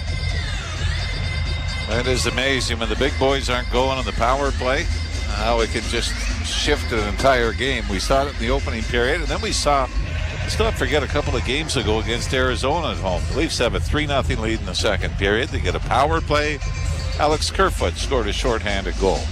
Arizona would get to within one in the third period, and the Leafs needed an empty netter from Willie Nylander to get out of the game with a victory. Draw won by Toronto as it comes back to Liljegren on the near boards for Domi. Domi holds top of the circle into the slot area, and a shot taken by Tavares. There's a scramble in front. Now Liljegren with a chance to Domi. His shot stopped by Swayman, and it deflects and goes all the way out and down the ice. I don't think Swayman got a piece of that. I think it went completely wide, and down the ice it went. Yeah. Better pressure and opportunities in the first unit, wasn't it? Puck at the blue line as Tavares got knocked down there by DeBrusque. Then Domi is able to deflect a pass, but Shattenkirk gets it ahead, and it is Frederick playing it down in over the line. Bruins are 16-6-9 on the road this year. Here's Nyes into the corner. A centering effort was blocked. He goes after it again as it comes up on the wing for Pasternak.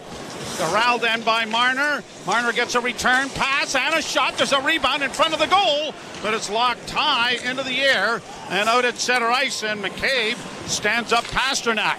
Now Nyes working back in on that left wing, trying to get free into the corner. Tied up in there by a couple of Bruins. Played by Boston up on the left wing, and a lead pass by Lovko gets in over the line, and it's going to be offside by the linesman. Making the call, and it'll come back into the center ice area. Jeremy Swayman and Linus Ullmark.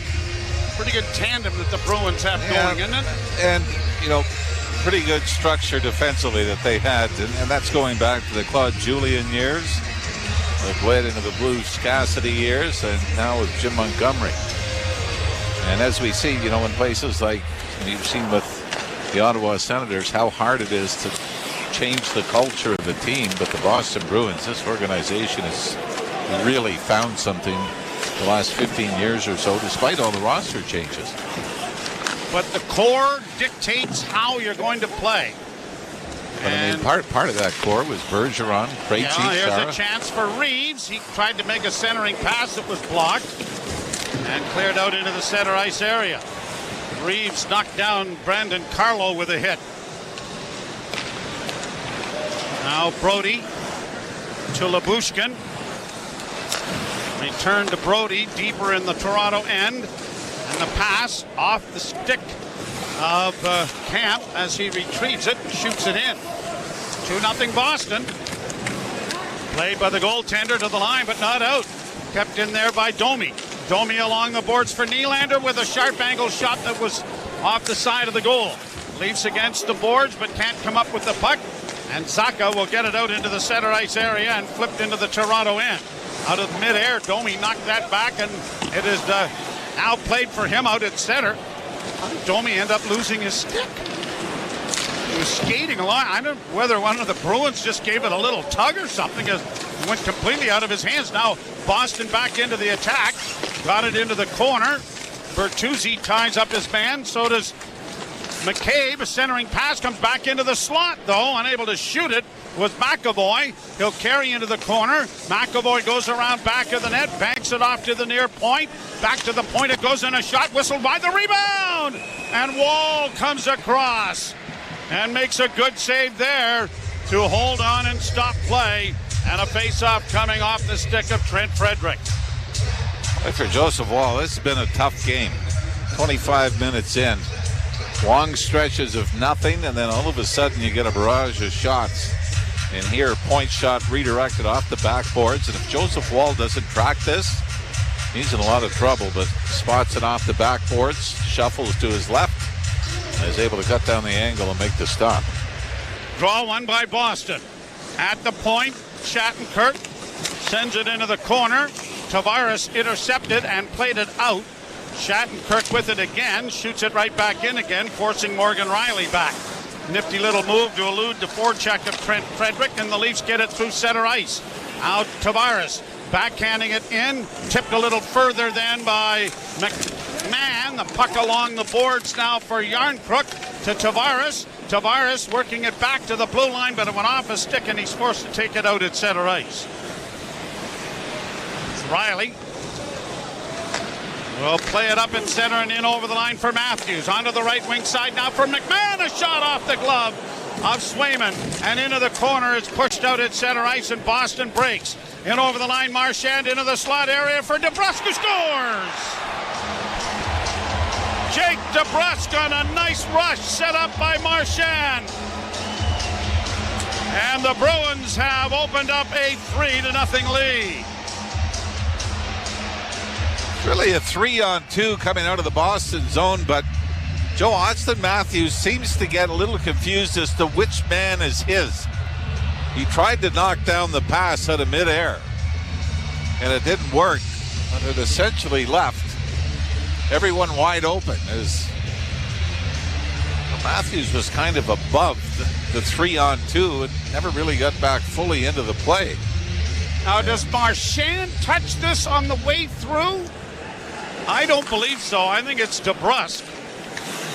It is DeBrusk. It's just his second goal in the last 16 games. And the Leafs are in big trouble now. 3-0 Boston. Puck in the Boston zone. Marner for Matthews. Matthews trying to chip it. High stick making contact, but it comes to center ice before Marner rattles it back into the zone. Bruins are there, and an errant pass is going to cause an icing. And it'll come back into the Boston end of the rink. 3-0 Beantowners. So often after some losses, you'll see Sheldon Keefe talk about how we gifted goals. And I think this game, would you not agree? There have been a lot of gifts. Fortunately for the Leafs, maybe Boston's only capitalized on 3 of them. 14th of the season for DeBrusk from Coyle and Marchand is the official scoring play. And it's really a nothing play. It's 3-on-3 coming out of the Boston zone. DeBrusk gets it down into the Leaf end. Played it down into the corner for Coyle. Coyle slips it in along the end boards. Liljegren is able to come out from behind the net, and he's going to lead the rush to center. Up on the right side for Domi, who stops it up. Tried to play it in a little bit deeper, but that was cut off. Bruins with control in their own zone send it off a skate to center ice. Rielly back ahead for Bertuzzi. Return to Rielly. Long shoot into the right wing corner.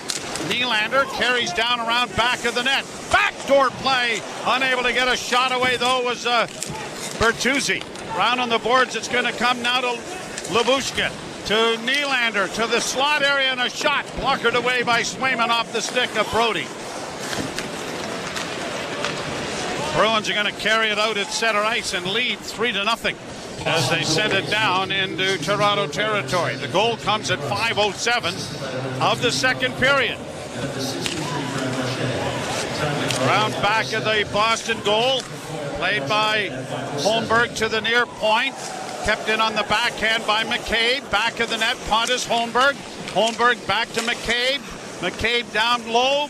Holmberg missed that pass. It goes down the far side, and it is Benoit sending it around on the wall to his defense partner, who scoops it right back in again. Now Witherspoon for the Bruins, having difficulties getting out against the Leaf forecheck. Camp gets it back at the net. Holmberg can't get to it. A good hit there by Reeves, and Reeves gets it back again from Shattenkirk. A bit of a high stick or cross check, maybe. And here are the Bruins bringing it out. Pavel Zacha to the line. A long bouncing shot into the glove and thrown aside by Wall as the Bruins are changing. 12:06 to play second period, and it's all Boston. 3-0. Played in over the line then by Yarncrook. Good hit by Tavares, but the puck goes to the Bruins, and off a skate it comes to center ice. Quickly returned to the line. Yarncrook couldn't get it into the zone. Brought on by Morgan Riley to the line, offside, as Yarncrook couldn't hold the line with Riley making an extra move to try and gain the zone. 3-0 Boston. Geekie along with Zacha and DeBrusk, the goal scorers for the Beantowners. And you're listening to Molson Leaf Hockey on TSN 1050 and the Maple Leafs Radio Network. Breaking story from Alpine News Network. Sandra and Kabir are celebrating 50 years of marriage by turning their boring bedroom into a spicy one. Oh my. Alpine Credits sent a super strength hero to help with a home renovation loan. New floors, windows, a heart-shaped button that plays this tune. Okay, I think that's quite enough. Own your home? Need a loan? Alpine Credits can help. Alpine Credits, where homeowners get approved. District license 12616. From the biggest stadiums to the coziest holes in the wall. From house parties to porch hangs to pride celebrations. From your favorite fuss shop to your local Indian spot. From noodle bars to sports bars to salsa bars. There's a Molson with your name on it. Canadian Ultra XL. Molson. Everyone in. Must be legal drinking age. Did you fix that leaky tap? Uh-huh. How about that loose doorknob? Uh-huh. Right now, we can get a free medium pizza from 2-for-1 Pizza. Did somebody say free pizza? See, it's not just the kids that have selective hearing. Right now, get a free medium one-topping pizza with a minimum $25 purchase before tax and delivery. Limited time offer. Online orders only. Visit 2for1pizza.com and use coupon code FREEM. 2-for-1 pizza, 2-for-1.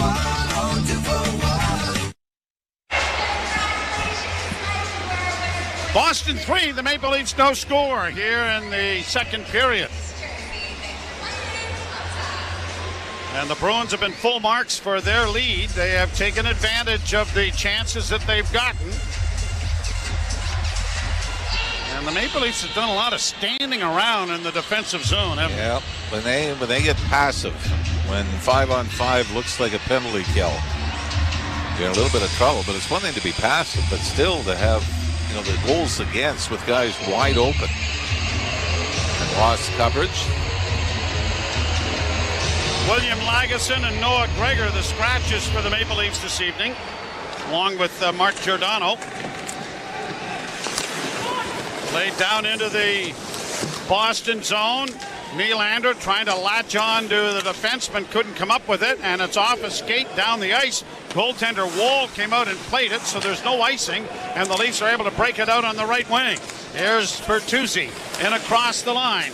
Tried to drop it back, looks for Nylander in the corner. It's going to go around to Domi, who centers in front. Oh, and a chance. Riley had a lone in front of the net. I don't know if he was trying to make a pass with it or just couldn't pull the trigger on it. I don't think it was a shot on goal, do you? Here's Bertuzzi trying to find Nylander that doesn't work, and the Bruins get it out at center. When Morgan Riley was all alone in front of the net. Played ahead, cut off by Van Riemsdyk.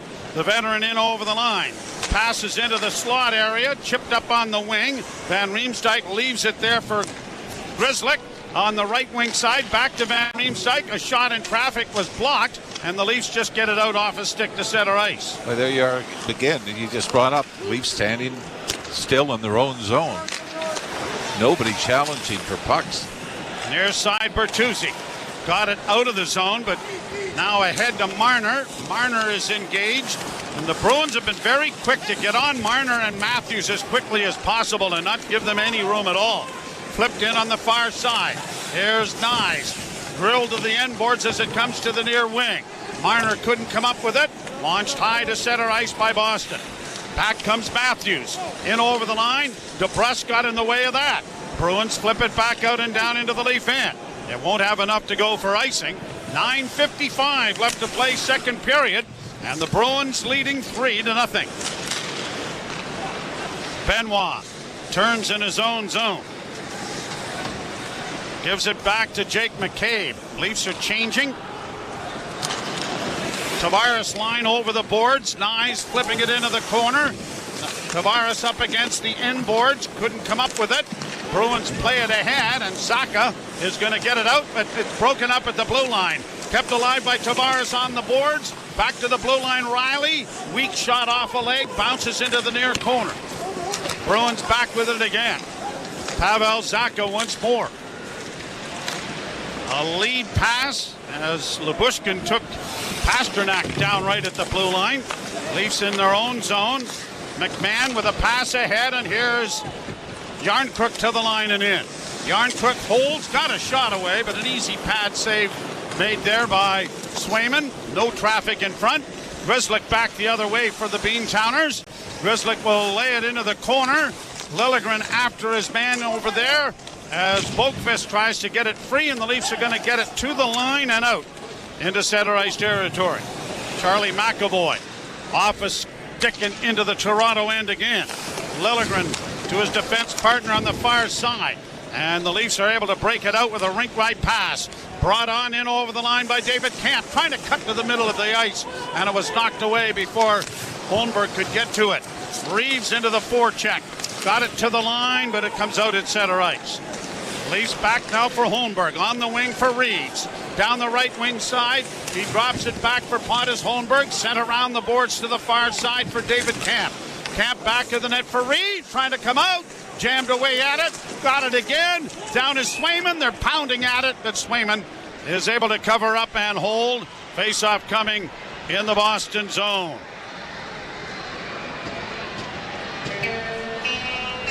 Three to nothing, Boston. Geeky, Zacha, and DeBrusk have scored the goals. You're listening to Molson Leaf Hockey on TSN 1050 and the Maple Leafs Radio Network. Soccer's biggest clubs play in the English Premier League, and you could hear them in action every week on Sirius XM FC. A five-star show from Manchester City. From the traditional powers. Liverpool have been incredible tonight. Manchester United may just have won it. To the new kids on the block. Newcastle United, they have lived up. All the top teams. A quick-fire double from Chelsea. Every match. Absolutely glorious from Tottenham Hotspur. Only on Sirius XM FC 157 and the Sirius XM app. The best golfers in the world face off in the Players' Championship, and you can hear all the action on SiriusXM PGA Tour Radio. Right in the middle, Rory McIlroy! All next week, we have coverage from TPC Sawgrass with analysis, player interviews, and play-by-play coverage. Scotty Scheffler is the winner of the Players' Championship. Hear the Players' Championship, Channel 92 when you're in the car, and on the all-new SiriusXM app. The NASCAR Cup Series is on SiriusXM. we're back on the track. Sunday, 2:30 p.m. Eastern. It's the Shriners Children's 500 from Phoenix Raceway. Checker flag, baby. Yeah! On Sirius XM NASCAR Radio Channel 90. In the car and on the all-new Sirius XM app. Yeah! Get closer to everything that moves you wherever you are with the Sirius XM app. Let's make some smoke and drink some beer. Yeah! Find out what channel your team is playing on by going to SiriusXM.com/sports. They've got a bit of a streak of 37 games where they've had at least 25 shots on goal. But the Bruins have been doing a good job of making sure you got one try, you don't get a second. The last time the Leafs for a shutout, November 20th, 2021. I might be a little late with that now. we do manage to work that in when we have to. Played around back of the net for McAvoy. Off on the wing, and it is poked out in center ice. And the Leafs get it back out into the center ice area. Pass on the wing now for Tavares on the left wing side. Shot by Riley was deflected wide by Swayman. And around back of the net, it comes to the blue line. Lyubushkin to the far side. Riley is just able to keep it in. Yarncrook on the near corner. Yarncrook working it back towards the point. Lyubushkin made a move to keep it in, and it succeeded as it goes back into the corner now, and the Bruins will break it out. In case you're wondering, Jeremy Swayman has never shut out the Toronto Maple Leafs. Hey, though, he just doesn't give up that bad one, or that iffy one that could turn a game around. Laid down into the Boston zone. Witherspoon against the boards. Leafs centered in front of the net. It bounced away from everybody. Good try there for Bertuzzi. Now the Bruins back in on the left wing. Frederick into the slot. Rolling puck went wide of the Toronto goal. Benoit took his man down and forces the puck back of the net. Still has it. Cleared into the empty corner far side. Bertuzzi frees it up a little more. And now the Maple Leafs with McCabe and allowing the Bruins to change. And the Leafs trying to do likewise. Takes his time coming out of his own end. Got it ahead for Domi. Domi gets a return pass back into the corner for Matthews, who spun and hit the side of the goal. Rebound into the near corner. Bertuzzi trying to free it up. Matthews knocked down. Bertuzzi knocked down. Puck goes to Marner. Back of the net for Matthews. In front, Bertuzzi was right there, and it went right by his stick. How many of those? Harmlessly down the ice. How many of those have there been tonight? 3 or 4? Well, Bertuzzi's had about 3. Matthews, you remember the end of the first period, had one go through him on a Bertuzzi pass. Down into the Boston end, around the boards for Pasternak. And he gets it to the Leaf zone, and the Leafs have to turn back. Liljegren got it into neutral ice. Off a stick. Heinen shoots it back into Toronto territory. Liljegren to the boards. Nyes trying to force it back. Now being double teamed in the far corner in the Toronto zone, and Brody is able to come away with it. And it'll be Liljegren pushing it ahead, and Nyes with a little skating room slid it into Boston territory. Matthews in against the end boards, outfights his man for a loose puck. Back of the goal for Marner, centered in front of the goal! And it went off Matthews and Nyes, but Swayman was able to slide over and get a glove on it. Going to Boston, great coverage in front of their goaltender. Throw it to the front. 4 guys protecting Swayman before he can find it. It is 3-0 Boston, and you're listening to Molson Leaf Hockey on TSN 1050 and the Maple Leafs Radio Network. There are many peculiar words in the English language. Words like salivigant, peregrinate, nemophilus, peripatetic, and conviviality. Yet, there is no word for getting the most out of winter in your Subaru, thanks to symmetrical full-time all-wheel drive and X-Mode. Until now. We call it unhibernate, as in while your neighbors stay home, you'll be unhibernating all winter in your Subaru. So peregrinate to your local Subaru dealer today, and welcome to Uncommon Winter Confidence. As busy every day got you feeling a little overwhelmed? Yeah, we get it. Stop scrolling through endless cat memes and start scrolling through deals with selloffvacations.com. Okay. Veradero's sun-kissed beaches, Havana's vibrant nights, and Cayo Largo's serenity. At what price? Cuba is única. See? Stop feeling overwhelmed and start feeling empowered. We got deals with all the right feels. Book in store, over the phone, or at selloffvacations.com. LG Home Comfort is on a mission of change to stop water heater rentals in Ontario. Some people don't realize they're renting because it's a hidden line item right there in their utility bills. But here's the good news. LG Home Comfort makes change easy. We take the money you spend renting and apply that to owning a newer system, saving you thousands in the long run. Make a change and save some cash. Call LG Home Comfort today at 1-833-324-TANK. That's 1-833-324-TANK. Face off in the circle to the left of Swayman, who is 2-2-0 lifetime against the Leafs. With a 3.45 goals against average, but he's pitching a shutout against them now. Saw John Mattheodakis on the scoreboard. Nice. Good friend from Lancaster, Ontario. All right. Draw one by the Leafs. Riley's shot went just wide, and then fanning on it was McMahon, but there's a penalty coming here. That's because McMahon was hooked just as he was about to get it away. Well, if I was a wagering man, which I'm not, I'd wager the Leafs better score on this power play if they want to get back into this hockey game. Third power play of the game, and it's brought to you by your Ontario Subaru dealers. Get more value out of every kilometer in a Subaru, starting with award-winning safety at your local Subaru dealer. Mason Lowry in the penalty box. Boston penalty to number 6, Mason Lowry. 2 minutes for hooking. Passing down low in front of the goal. Matthews jamming it in to the goal line. They say no. They waved it off. The fans back of the net thought it was in. We'll have to look at it. Pass down low into the corner for Matthews. Back into the corner, Marner getting it back to Riley. Riley holds. That was right along the goal line. Now Nylander to Riley, shooting, and a glove save, and we will get a look at it. Boy, Mitch Marner was the one that was pointing right away to say that it was in, and now they will take a look. Oh, I don't think it does. I think this is swept off the goal line. We're getting the overhead now. It is. Oh, it's close, but I think they're going to look at it, I think.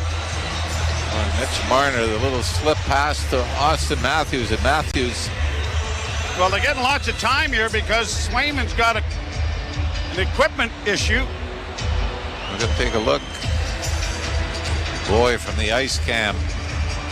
Doesn't give you a total view. Again, you're going to have to go to the overhead. We've taken, here's another look from the overhead camera. I don't think it's over. I don't think it's over either. Boy, one of those nights, huh? Yeah. Brandon Carlo dug it off the goal line. And Swayman over there at the Austin bench. Matthews had the stick handle between the left pad of Swayman and the post. And what hurt Matthews was it traveled across the goal line, like right along the goal line on a slight angle that eventually would have gone in, but it hugged the line a little too long. But the good thing is, with 1:30 to go, gives the number one unit a little bit of a rest.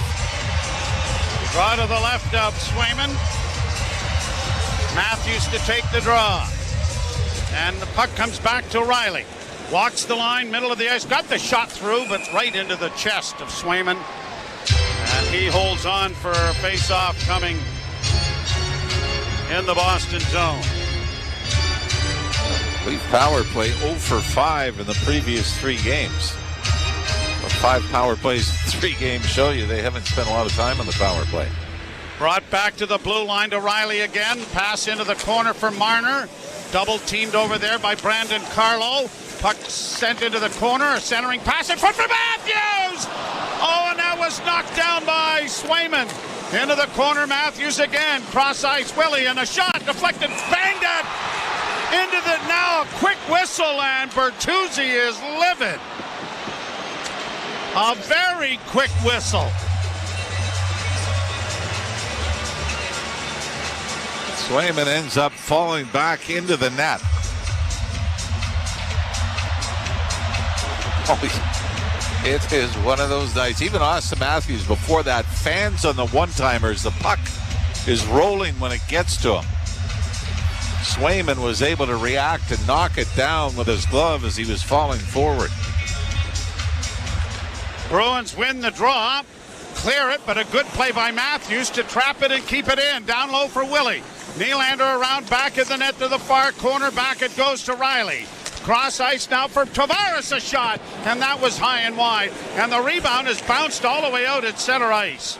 And it'll be cleared to the Leaf blue line with 45 seconds left to go on the power play. So Tavares back out in place of Tyler Bertuzzi on the power play. Ahead it comes to Matthews to the line. Matthews drops it back to Nylander. A cross ice pass back. It goes to Riley. Riley walks the line. Holds, doesn't shoot it, dishes off Nylander, top of the circles, down low into the corner, back to Willie. Willie with a shot, that went wide. Matthews trying to get to a loose puck, but can't, and Marchand has sent it out and down the ice. Dozen seconds left in the power play now. And the Leafs are going to be 0 for 3 with the man advantage. Really, the first power play just turned the game around. As the Bruins had more opportunities with it shorthanded. Shot in wide of the goal as the penalty expires. And now the Leafs are going to get a penalty.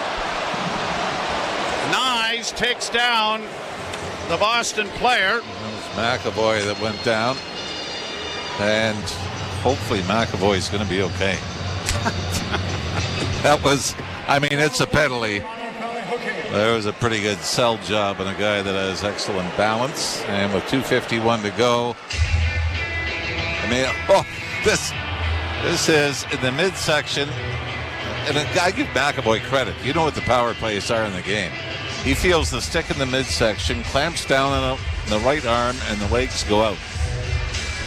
But if you're Matthew Nyes, you know you can't reach with the stick off the ice. Penalty kill brought to you by CMC Markets. Take your trading to the next level with $0 commission on stocks.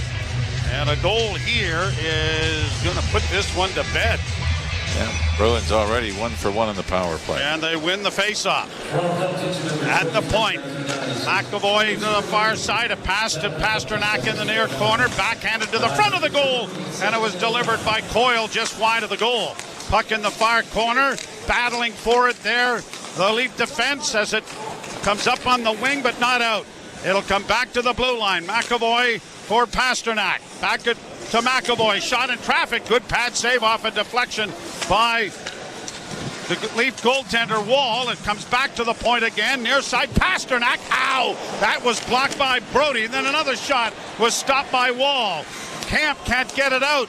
McAvoy at the point walks into the slot, still with it, down low into the corner, looking for a man in front. Back it comes, but it's going to go off the stick of Pasternak all the way out at center ice. Leafs only get one change done. Then over the line comes Pasternak. Holds and gets it into the corner. Played it back to the point. Lori to the far side, a shot that was deflected wide by Wall. Back to Pasternak, near half boards. Down into the far side, a shot, and that was just off the mark wide by Pavel Zacha.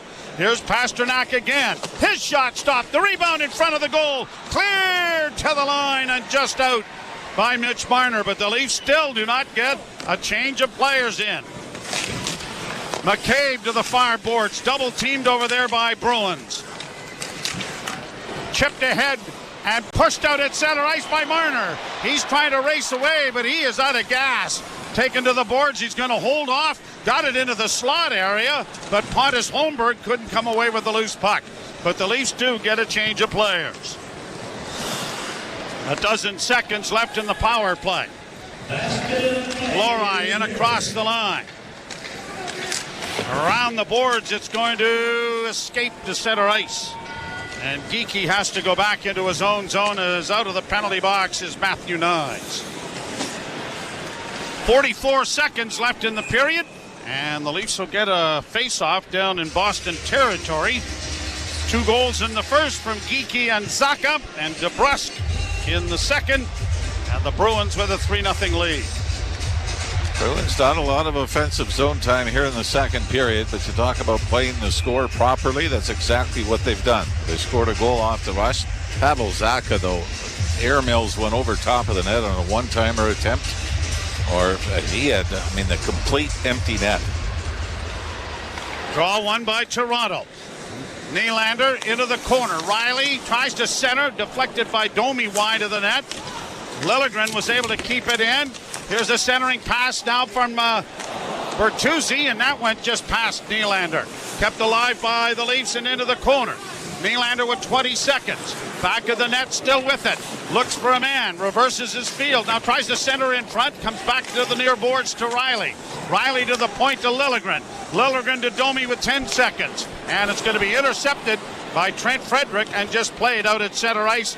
The final seconds are going to tick down. Well, it's been done before. The Leafs rallied from a bigger deficit than 3, but they got their work cut out for them with just 20 minutes of playing time to go, and the Bruins leading 3-0.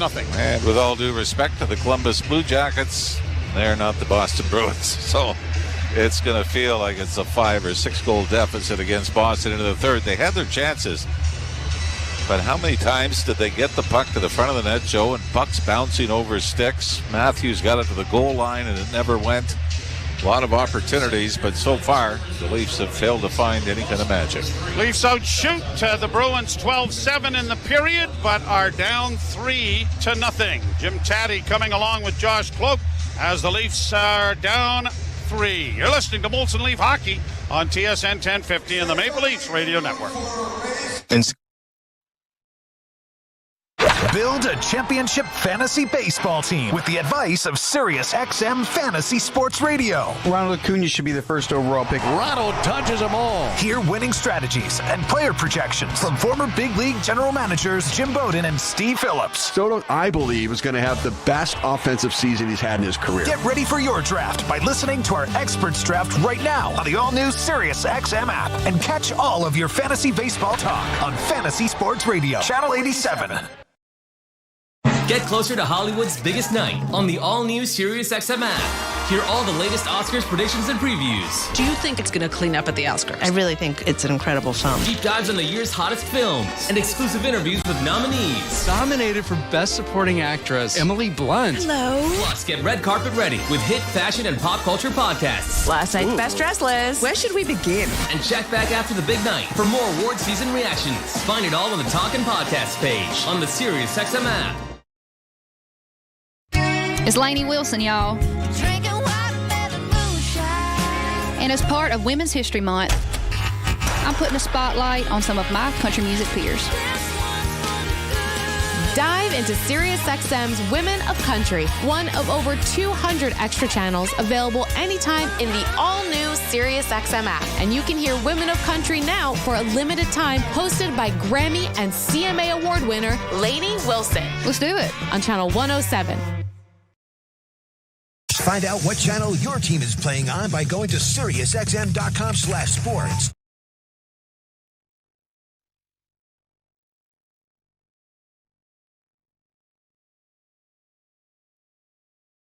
Reacquaint yourself with the women that rule the rap game. Don't be a hard rock when you really are a gem, baby girl. SiriusXM's Queens of Hip Hop, a channel dedicated to the ladies who laid the foundation and those making history right now. What's up is big, Lotto. Yeah, chick, that could be a fantasy. Featuring commentary and hand-selected sounds from Lotto, Queen Latifah, Lady London, and more. Watch the Queen count. Queens of Hip Hop for a limited time on Channel 79. On now and year-round on the all-new SiriusXM app.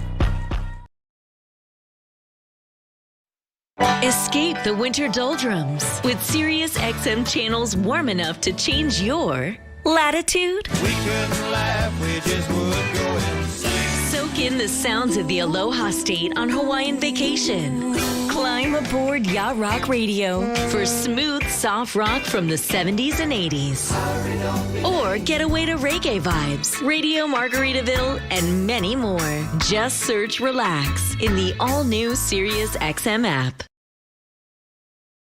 Soccer's biggest stars and most iconic clubs clash in the UEFA Champions League. And all the top matches are on Sirius XM FC. Ball cross is turned in by Vinicius Junior. Mighty Real Madrid welcomes German side RB Leipzig to the Spanish capital with a place in the quarterfinals on the line. Oh, it's spectacular from Xavi! Real Madrid, Leipzig, Wednesday at 3 Eastern on Sirius XM FC 157 and the Sirius XM app. We're talking college football on ACC Today. Head coach of the North Carolina Tar Heels, Mac Brown. We can't change the schedule. It is what it is. What we can do is go back and fine-tune everything. We need to play more players and be more fresh at the end of the year. You want to take people to Minnesota in the opener that you would take in an alley fight. Have the season we need. You've got to win the games that you don't play very well in the end. And we've got to find a way to do that, and that's something we haven't done. ACC Radio, Channel 371, and the Sirius XM app. Visit 241pizza.com. Use the code FREEM for that free medium pizza. Jim Taddy, Josh Cloak from The Athletic here. And, well, I don't know how to describe that other than the Leafs certainly could have 3 or 4 goals, but I think Boston has taken advantage better. Tapman? Yes, Guy. You need a save on that third goal. Yes, you do. That's a shot. You know, like, Yeah. and I think you and I are both in Joseph Wall's corner in terms of him being the playoff goaltender, in terms of his development, in terms of what he is going to offer the Leafs long term. Yeah. That being said, you probably need a save there. Well, and given the game situation, it was 2-0, and the Leafs had almost just scored at the other end. And so that's one of those miss at one end, score at the other. And that was a clean shot. It was a clean shot. You could, you know, I'm sure if we had his vantage point, maybe he'd argue he doesn't see it as well as we do up in the nosebleeds. But the game certainly changed after that. Wow. Like Boston. A save there is crucial. Because Boston did a fantastic job smothering the Leafs and just giving them nothing after that goal. Like the energy level in the building, it just deflated after that goal because like Boston spent a good 6-7 minutes not allowing anything. Yeah. Making the game ridiculously boring. Because when it's a 3-goal lead, you have that advantage. You have that ability to just kind of snuff the game out. Well, and I think it's safe to say now, on the week of the trade deadline, that you could transpose this game into a playoff game. And if you do, you're transposing it into a playoff series. And a play like that in a playoff series could be a series sway. For sure. Yeah. Right? And this is the kind of thing that, you know, Joe Wall can learn from. Yeah.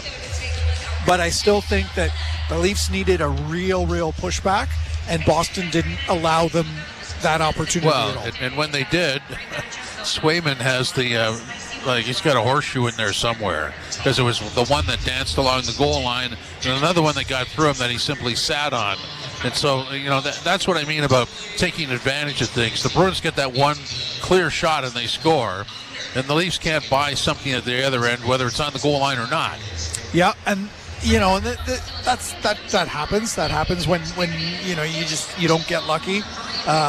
You know, hockey has a way of evening itself out, and you know perhaps the Leafs get those bounces come Thursday night at TD Garden, but it didn't look like, you know, the Leafs as well kind of had that, or their top guys at Leafs had their extra step.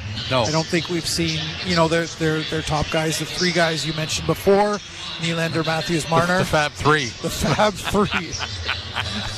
The terrific 3. Yeah. They haven't been at their best, and this is just another example of a game when those guys are not firing on all cylinders. The Leafs have trouble. Yes, they do. I thought Nylander had a couple of nice plays, but in terms of Marner and Matthews, you know, but they're not given any space. So, you know, that's part of the. I mean, you have to give credit for Boston for defending well. And that's, but again, in a playoff series, that's what the other team's going to do. You just need someone to come in and have a spark. Whether this feels like the kind of game, and you don't think Boston would do it because they're literally too smart and for lack of a better term, too mature a team to do it. But this is the kind of game where, Ryan Reeves dropping the gloves could really spark things because the energy was just sapped. Or a nice save.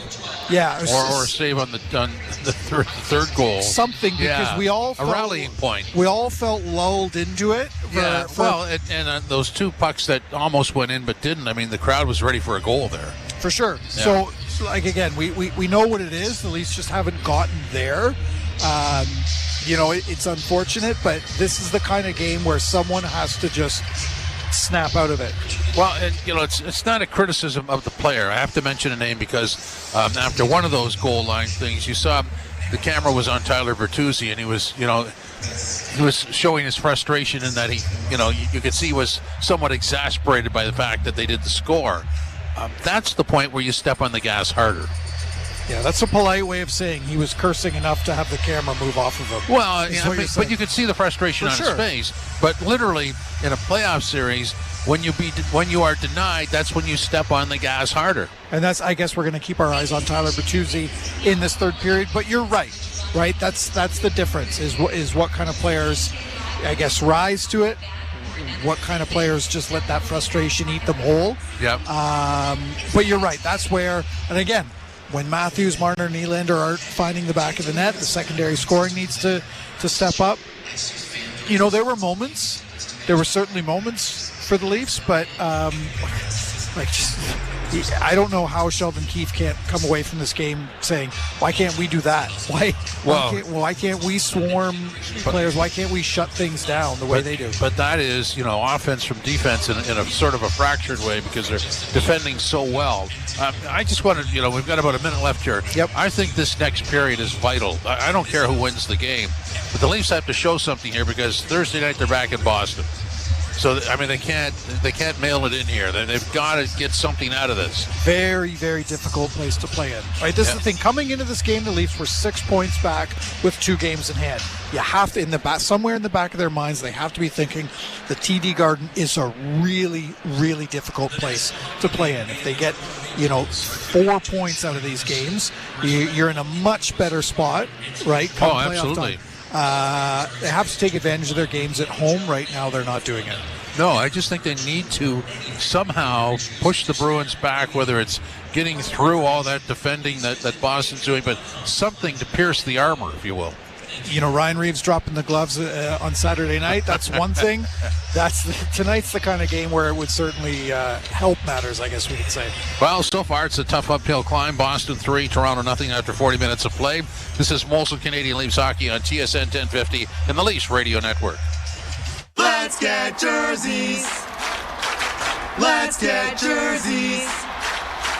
Right now, become a Tangerine client with a savings account, and you could get a free Raptors jersey. We want jerseys. Finally, a savings account worth cheering for. Jerseys. Jerseys. Find out how to score a jersey at tangerine.ca/Raptors. Tangerine. That's forward banking. Available to new clients who open and fund an eligible account while supplies last. Conditions apply. Do you love deli meat but are careful about your sodium intake? Try new Schneider's Deli Meat with the delicious taste you've come to expect from Schneider's. Now with 25% less sodium than regular deli meats. They're crafted in Canada using only Schneider's premium cuts of meat, and they're an excellent source of protein. Try all 5 new deli meats, including smoked Black Forest ham and herb turkey from Schneider's. Trusted by Canadians for over 130 years. Brand power helping you buy better. Looking for a simple way to reduce your monthly costs? Enbridge Gas can help with free energy-saving upgrades to keep you comfortable and saving energy year-round. If you're living on a fixed or modest income, you may qualify for our home winter-proofing program. You'll receive free insulation, draft-proofing, and a smart thermostat, all professionally installed at no cost to you. Sound too good to be true? We've already helped more than 22,000 Ontario homes save. Don't miss out. You could be next. Terms and conditions apply. See details at enbridgegas.com/winterproofing. Who says kids get to have all the fun during March break? Say no to building a snowman. And shell yeah to building sandcastles with Sunwing Vacations. We've got what you're looking for out of paradise, like water parks, crystal clear waters, white sand beaches, and more. Not to mention a host of breathtaking destinations, each as beautiful as the last. When you save more, you can explore more with your travel agent or Step onto treadmill. Start playlist. Skip song. Skip song. Skip song. Hear your jam, come on. Turn up speed. Run to the beat and feel like you're the lead in a music video. It's a treadmill workout. Join for $7.99 every 2 weeks at fitforless.ca and experience fitness simplified. Some conditions apply. Fit for less. Everybody happy. Did you fix that leaky tap? Uh-huh. How about that loose doorknob? Uh-huh. Right now, we can get a free medium pizza from 2 for $1 Pizza. Did somebody say free pizza? See, it's not just the kids that have selective hearing. Right now, get a free medium one-topping pizza with a minimum $25 purchase before tax and delivery. Limited time offer. Online orders only. Visit 2for1pizza.com and use coupon code FREEM. 2 for 1 pizza. 2 for 1. 2 for 1. The out-of-town scoreboard is brought to you by Maple Toyota. Build your next dream Toyota at Maple Toyota. And check out Maple Toyota's pre-owned inventory arriving daily. Guy, I think it's time to Toyota. Visit mapletoyota.com. Here's what we have after 40 minutes. Blue Jackets 3-2 over the Golden Knights. At the end of the second period, Rangers and Panthers are tied at 2. After 40 minutes, Flyers and Blues tied at 1. Getting set to start Chicago and Colorado in about 5 minutes from now. And then later on at 9:30, Seattle and Calgary against the Flames. In our game, 3-0 Boston over the Maple Leafs. Geeky, Zacha, and DeBrusk have scored for Boston. Swayman has stopped all 24. At the other end, Wall stopped 17 of 20. 3-0 Boston, so that means, yes, Guy, you are correct. The third period is next. This is Molson Canadian Leafs Hockey on TSN 1050, the iHeartRadio app, and the Leafs Radio Network.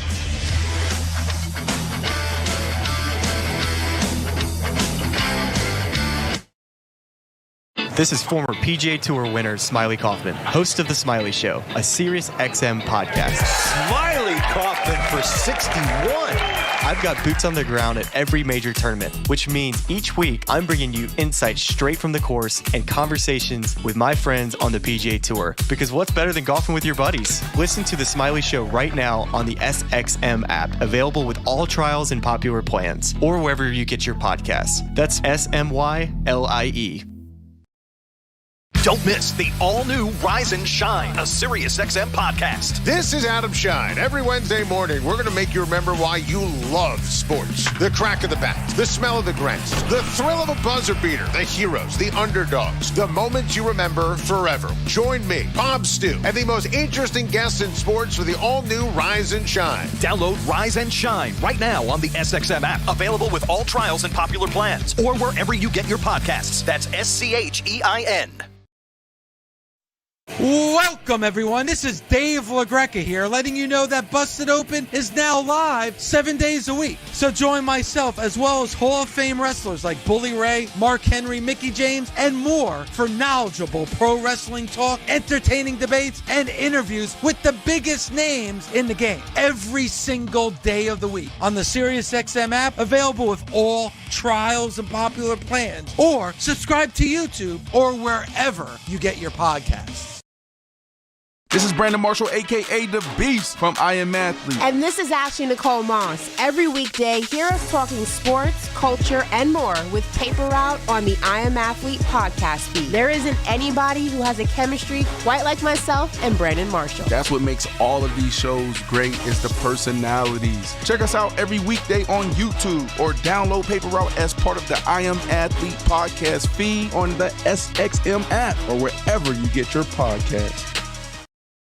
Soccer's biggest clubs play in the English Premier League, and you can hear them in action every week on SiriusXM FC. A five-star show from Manchester City. From the traditional powers Liverpool have been incredible tonight. Manchester United may just have won it. to the new kids on the block. Newcastle United, they have lived off. All the top teams. A quick fire double from Chelsea. Every match. Absolutely glorious from Tottenham Hotspur. Only on SiriusXM FC 157 and the SiriusXM app.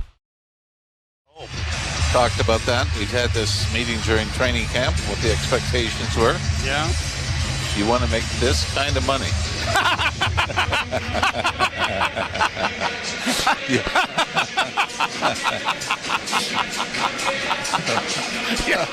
You got to be better. Yeah. You just got to be better. And Don't forget to come by and pick up the empties. Yes. At Ralphie in my house tomorrow. We love our kids. Oh, yes, we do. At home and at work. Yeah. Leafs to the right and the Bruins to the left as we get set for the third period. And the puck is dropped and we're underway. Teams at even strength to start the third. And Pasternak gets it in over the line and is going to ring the boards with it to the far side. Danton Heinen couldn't get to it. It's back of the Toronto goal. Into the corner goes Tavares. Ties his man up. That's drawn a crowd in along the near wall. Pasternak trying to fish it free out of some legs. As it does come free, it's batted back on the wing, and the Leafs are going to be able to break it out. Long pass by McMahon is banked down in on goal, and Swayman is going to cover up on it. Yarncrook went roaring in there, but now comes back to apologize for the explosive snow job he got in on Jeremy Swayman. Yeah, I think he did his best to avoid him. But it is funny. Difference in a couple of games. You'll remember when the Leafs beat the New York Rangers in the shootout.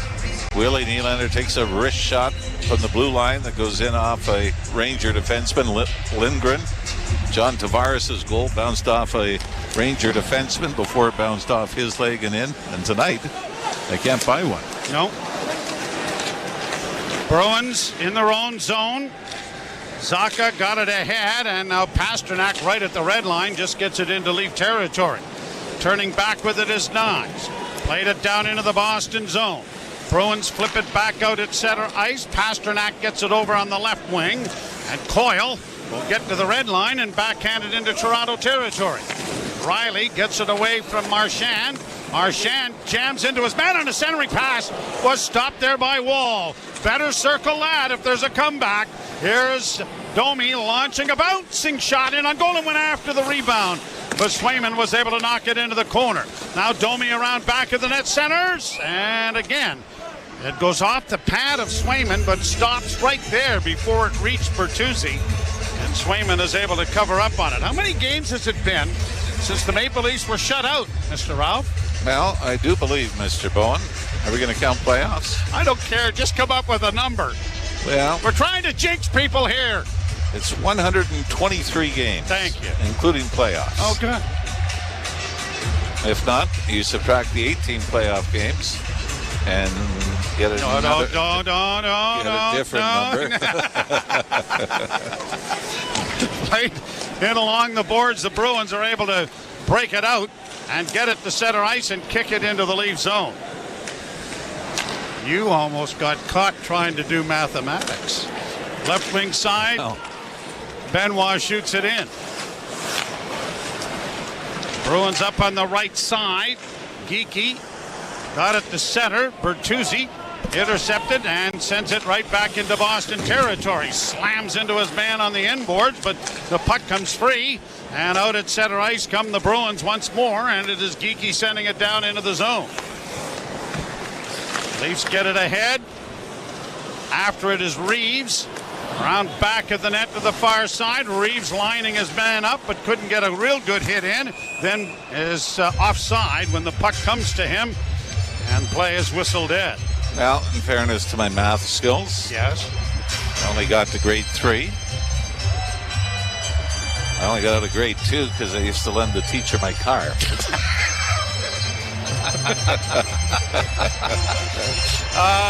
Your timing is absolutely impeccable. You know that? Yeah, it's been a blessing in my life so far.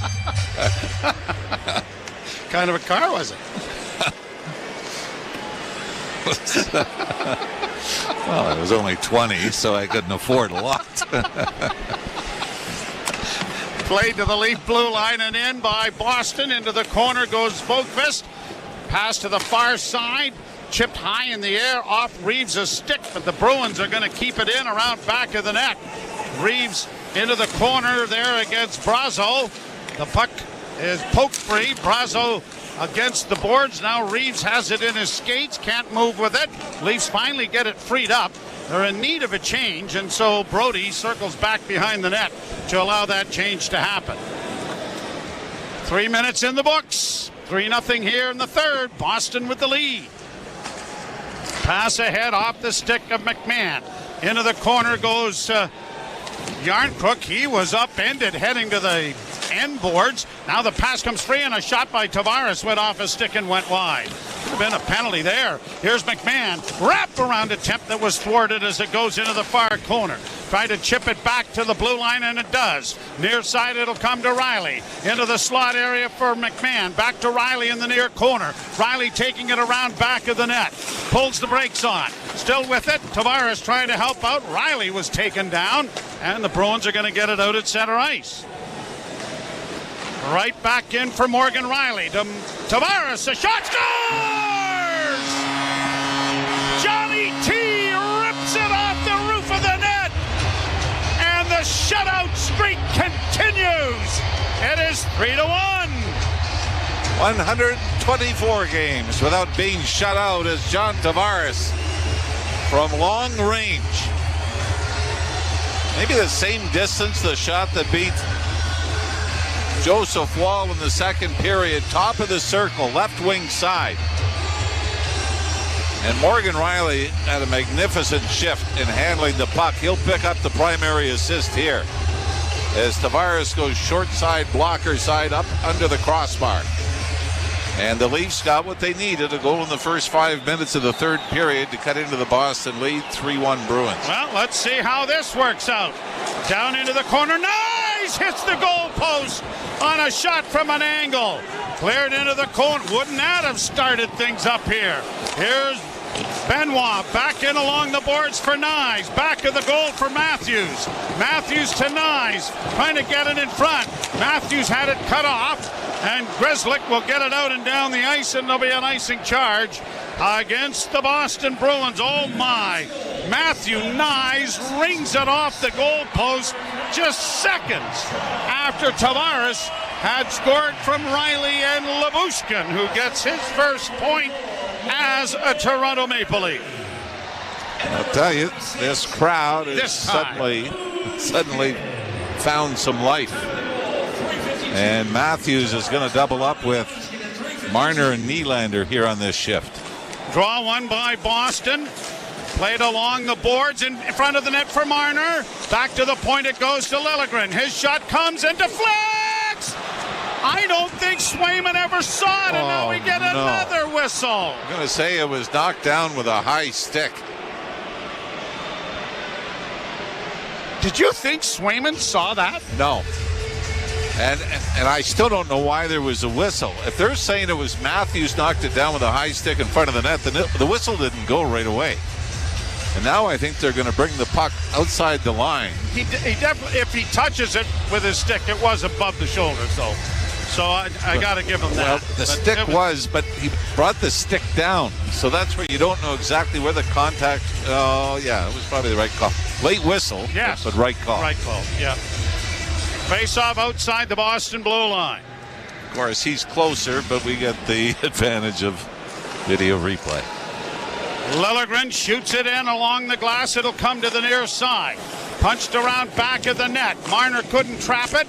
Gets another opportunity as pinching down was Liljegren. Now the Bruins back of the goal into the corner. And Frederick trying to play it out, has it knocked to center ice. Nylander has to hustle back. A loose puck going to the Leaf goal. Stop by Joseph Wall. Oh my. We've seen a few of those tonight, haven't we? Have we ever? Marner back of the net. Leafs changing. Domi line coming over the boards. And it will have Pontus Holmberg on along with Bertuzzi. Holmberg in around back of the net.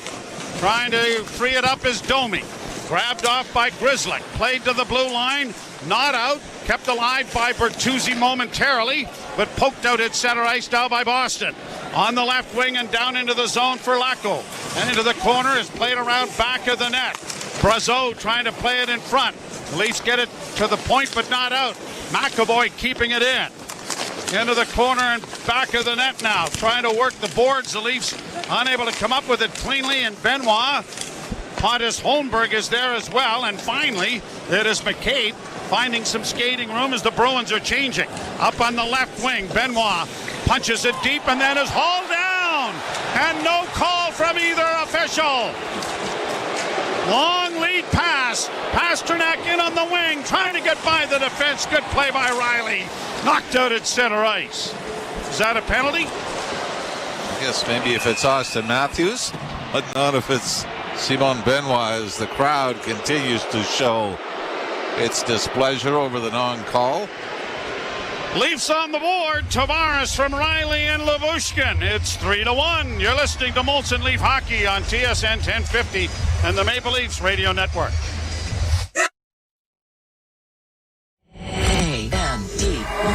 Radio Andy. Hey, this is Jeff Lewis, host of Jeff Lewis Live on Radio Andy. I'm here to tell you about the brand new Sirius XM app. Check out my new personal page on the fully redesigned app to see all the places you can hear and see me. Plus, you'll find all my latest episodes, archived episodes, and more. Just search Jeff Lewis in the app to find me, then keep exploring to add all your Sirius XM favorites and new discoveries to your library.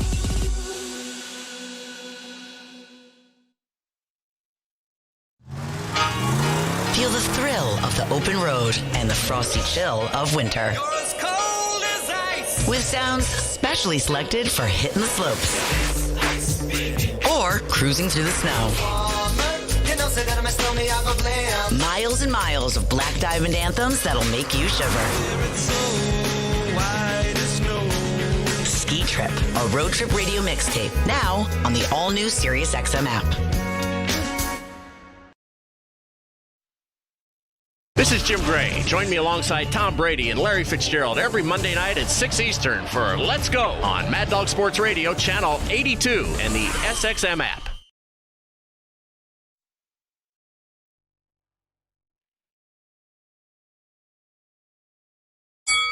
Don't miss a Premier League title fight this weekend on Sirius XM FC. Into him again. Haaland! And it's in for number 5. Manchester City are the undisputed kings of the Premier League, but Liverpool have dreams of sending off manager Jurgen Klopp with another league title. The roof has come off Anfield! Liverpool, Manchester City. It's the biggest game of the Premier League season. Sunday at 11:30 Eastern on Sirius XM FC 157 and the all-new Sirius XM app. Third all-time franchise history in points by a defenseman. 459 for Morgan Riley. Still trails Boreas Salmi. The leader at 768, Thomas Caberlet, 520. Pass ahead at center is shot into the Toronto zone. Down the boards, Tavares tipping it ahead. Yarncrook just chipped it out. Oh, McMahon almost intercepted a D-to-D pass there as it's cleared down into Boston territory. Off the boards, now stolen by McMahon. In front of the net, Tavares couldn't settle it down. Gets it off the boards and back to the blue line. Off a stick, it comes to McMahon. And he fans on a pass trying to find Morgan Riley, which forces the Leaf defenseman back into his own zone to Lavushkin. Back to Riley, and the Leafs will change. Riley settles things down. Matthews line over the boards.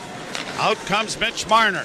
Slid it ahead for Matthews. Tried to chip it ahead for Nyes. Nyes is going to deliver it deep into Boston territory. Bruins swing it around the boards, and they're going to get it out at center ice. And now here's Pasternak trying to break through, and he had it knocked away. Long rink-wide pass. Marner in across the line. In for Nyes! He got a good shot away and a good save made by Swayman.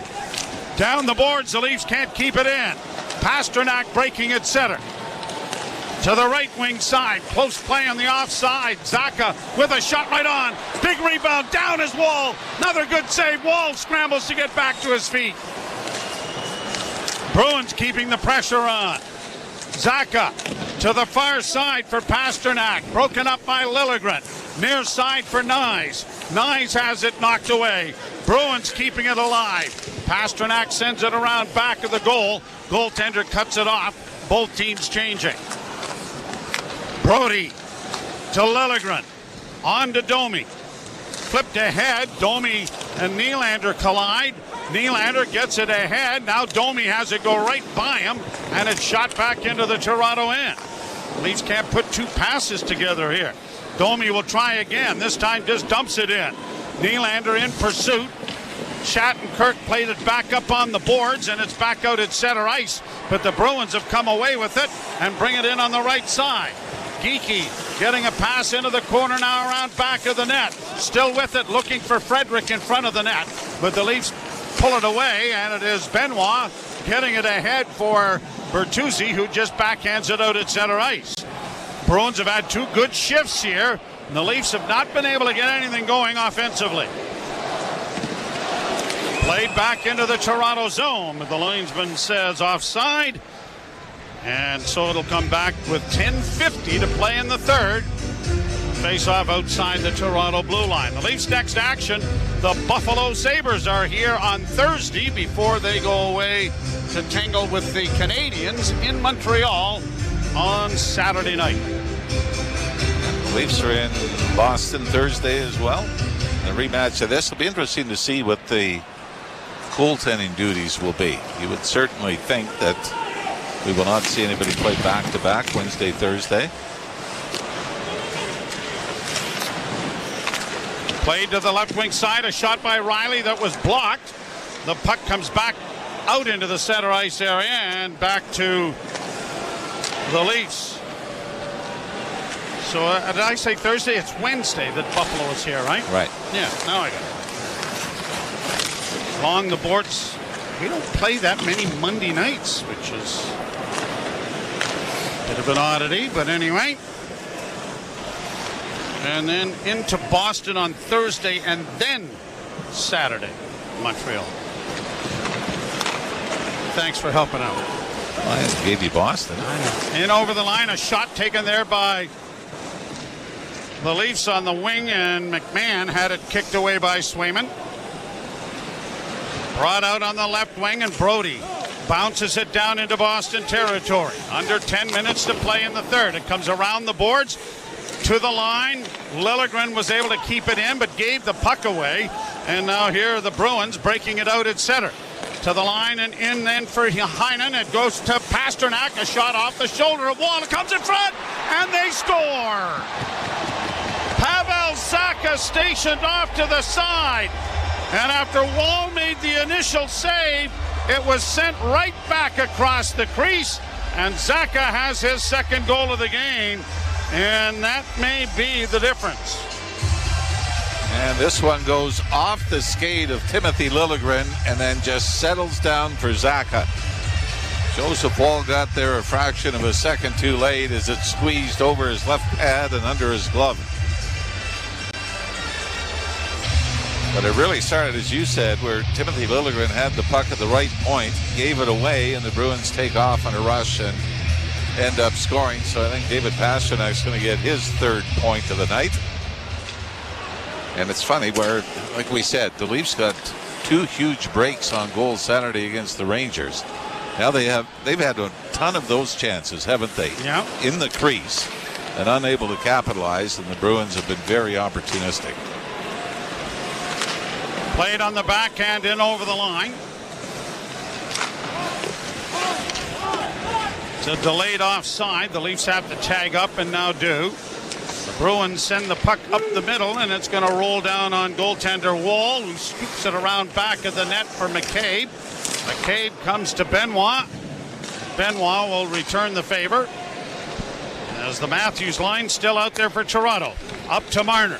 Marner spins and turns at the blue line, walks the line with it, makes another spinning move to the right wing side, a shot right on. That was stopped by Swayman off the stick of Matthews, and a glove pass has been whistled down. That was the best contact that Austin Matthews has had on a shot tonight, isn't it? Where he got it cleanly on the one-timer, but Swayman makes the save. The Leafs just unable to capitalize on a huge rebound. Pasternak and Hyman have drawn the assists on the goal, and it is 4-1. You're listening to Molson Leaf Hockey on TSN 1050 and the Maple Leafs Radio Network. Unhibernate, a verb. To laugh in the face of snow because you drive a Subaru. As in, when I unhibernate, I have the roads all to myself because my Subaru has symmetrical full-time all-wheel drive and others don't. Or the award-winning safety in my Subaru means I can unhibernate all winter while my neighbors stare longingly from their bedroom windows. Or my favorite usage. I'm going to unhibernate this winter by visiting my local Subaru dealer today. Welcome to Uncommon Winter Confidence. Has the everyday got you feeling a little overwhelmed? Yeah, we get it. Stop scrolling through endless cat memes and start scrolling through deals with selloffvacations.com. Okay. Cuba's old world charm, Mexico's archaeological wonders, and the Dominican Republic's endless beaches? At what price? Woo! It's time to book. See? Stop feeling overwhelmed and start feeling empowered. We got deals with all the right feels. Book in store, over the phone, or at selloffvacations.com. Did you fix that leaky tap? Uh-huh. How about that loose doorknob? Uh-huh. Right now, we can get a free medium pizza from 2-for-1 Pizza. Did somebody say free pizza? See, it's not just the kids that have selective hearing. Right now, get a free medium one-topping pizza with a minimum $25 purchase before tax and delivery. Limited time offer. Online orders only. Visit 2for1pizza.com and use coupon code FREEM. 2-for-1 pizza. 2-for-1. 2-for-1.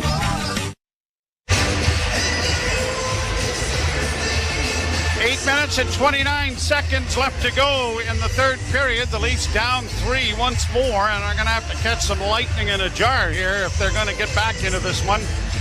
Bruins have done a good job of limiting chances. The game where the Leafs haven't been sharp, especially defensively. The last 2 goals off the rush. Seems like every Boston goal has been to somebody that's wide open, hasn't it? Yep. Leafs out shooting Boston 30-27. Kept in by Toronto at the blue line. Matthews gets it back to the point. Riley getting a shot through. It was off the glove of Swayman, but unable to get to it was Nyes as it comes back at center, and Riley will regroup it all the way back into his own zone, forcing Lyubushkin back behind his goal. Marner heading to the bench. Tavares line coming over the boards. Riley sends it in and heads to the bench himself.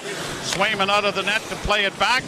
And it'll be played off the boards to the line. Good play by McCabe to keep it in. Now Yarncrook to McMahon. Long shot, but an easy glove save for Swayman to stop play and bring a face-off in the Boston zone with 7:46 left to play. I think we've gone through this before, but I believe there are just 3 goaltenders currently in the National Hockey League that wear the number 1. We're going to see the other one Wednesday. Luukkonen in Buffalo, Swayman in Boston, and we saw Lucas Dosto earlier with Anaheim. I wonder how many ones are retired. Now, 2 of them here because Turk Broda and John Bauer both wore sweater number 1. See Eddie Jockermans with the Rangers. That's where it's sort of odd that the Boston Bruins would have number 1 still active with their long history. Thompson must have worn number 1, don't you think? Yeah. Pretty famous goaltender in Boston history. Now, of course, Jerry Cheevers wore 30. Eddie Johnson wore number 1. Yeah. Flipped high down into the Leaf end, and icing is going to be called here on a tough call on the Bruins. Yeah, that's a generous icing.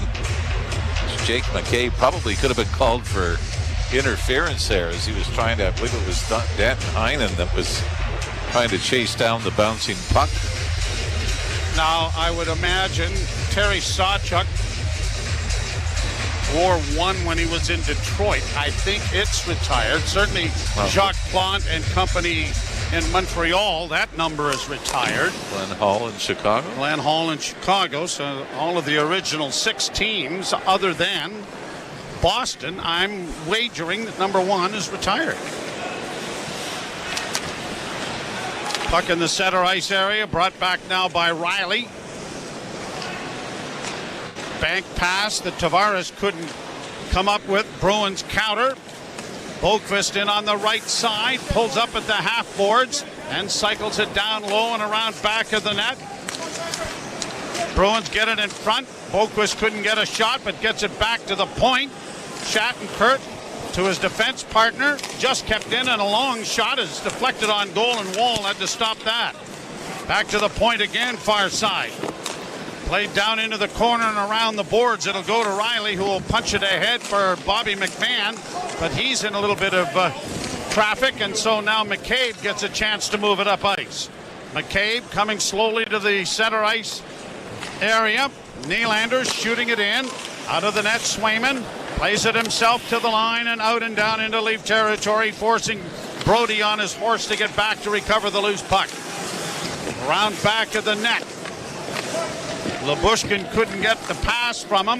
Nylander trying to dig the puck free, and he has. And Domi outlets on the right wing side, and Bertuzzi sends it back to him.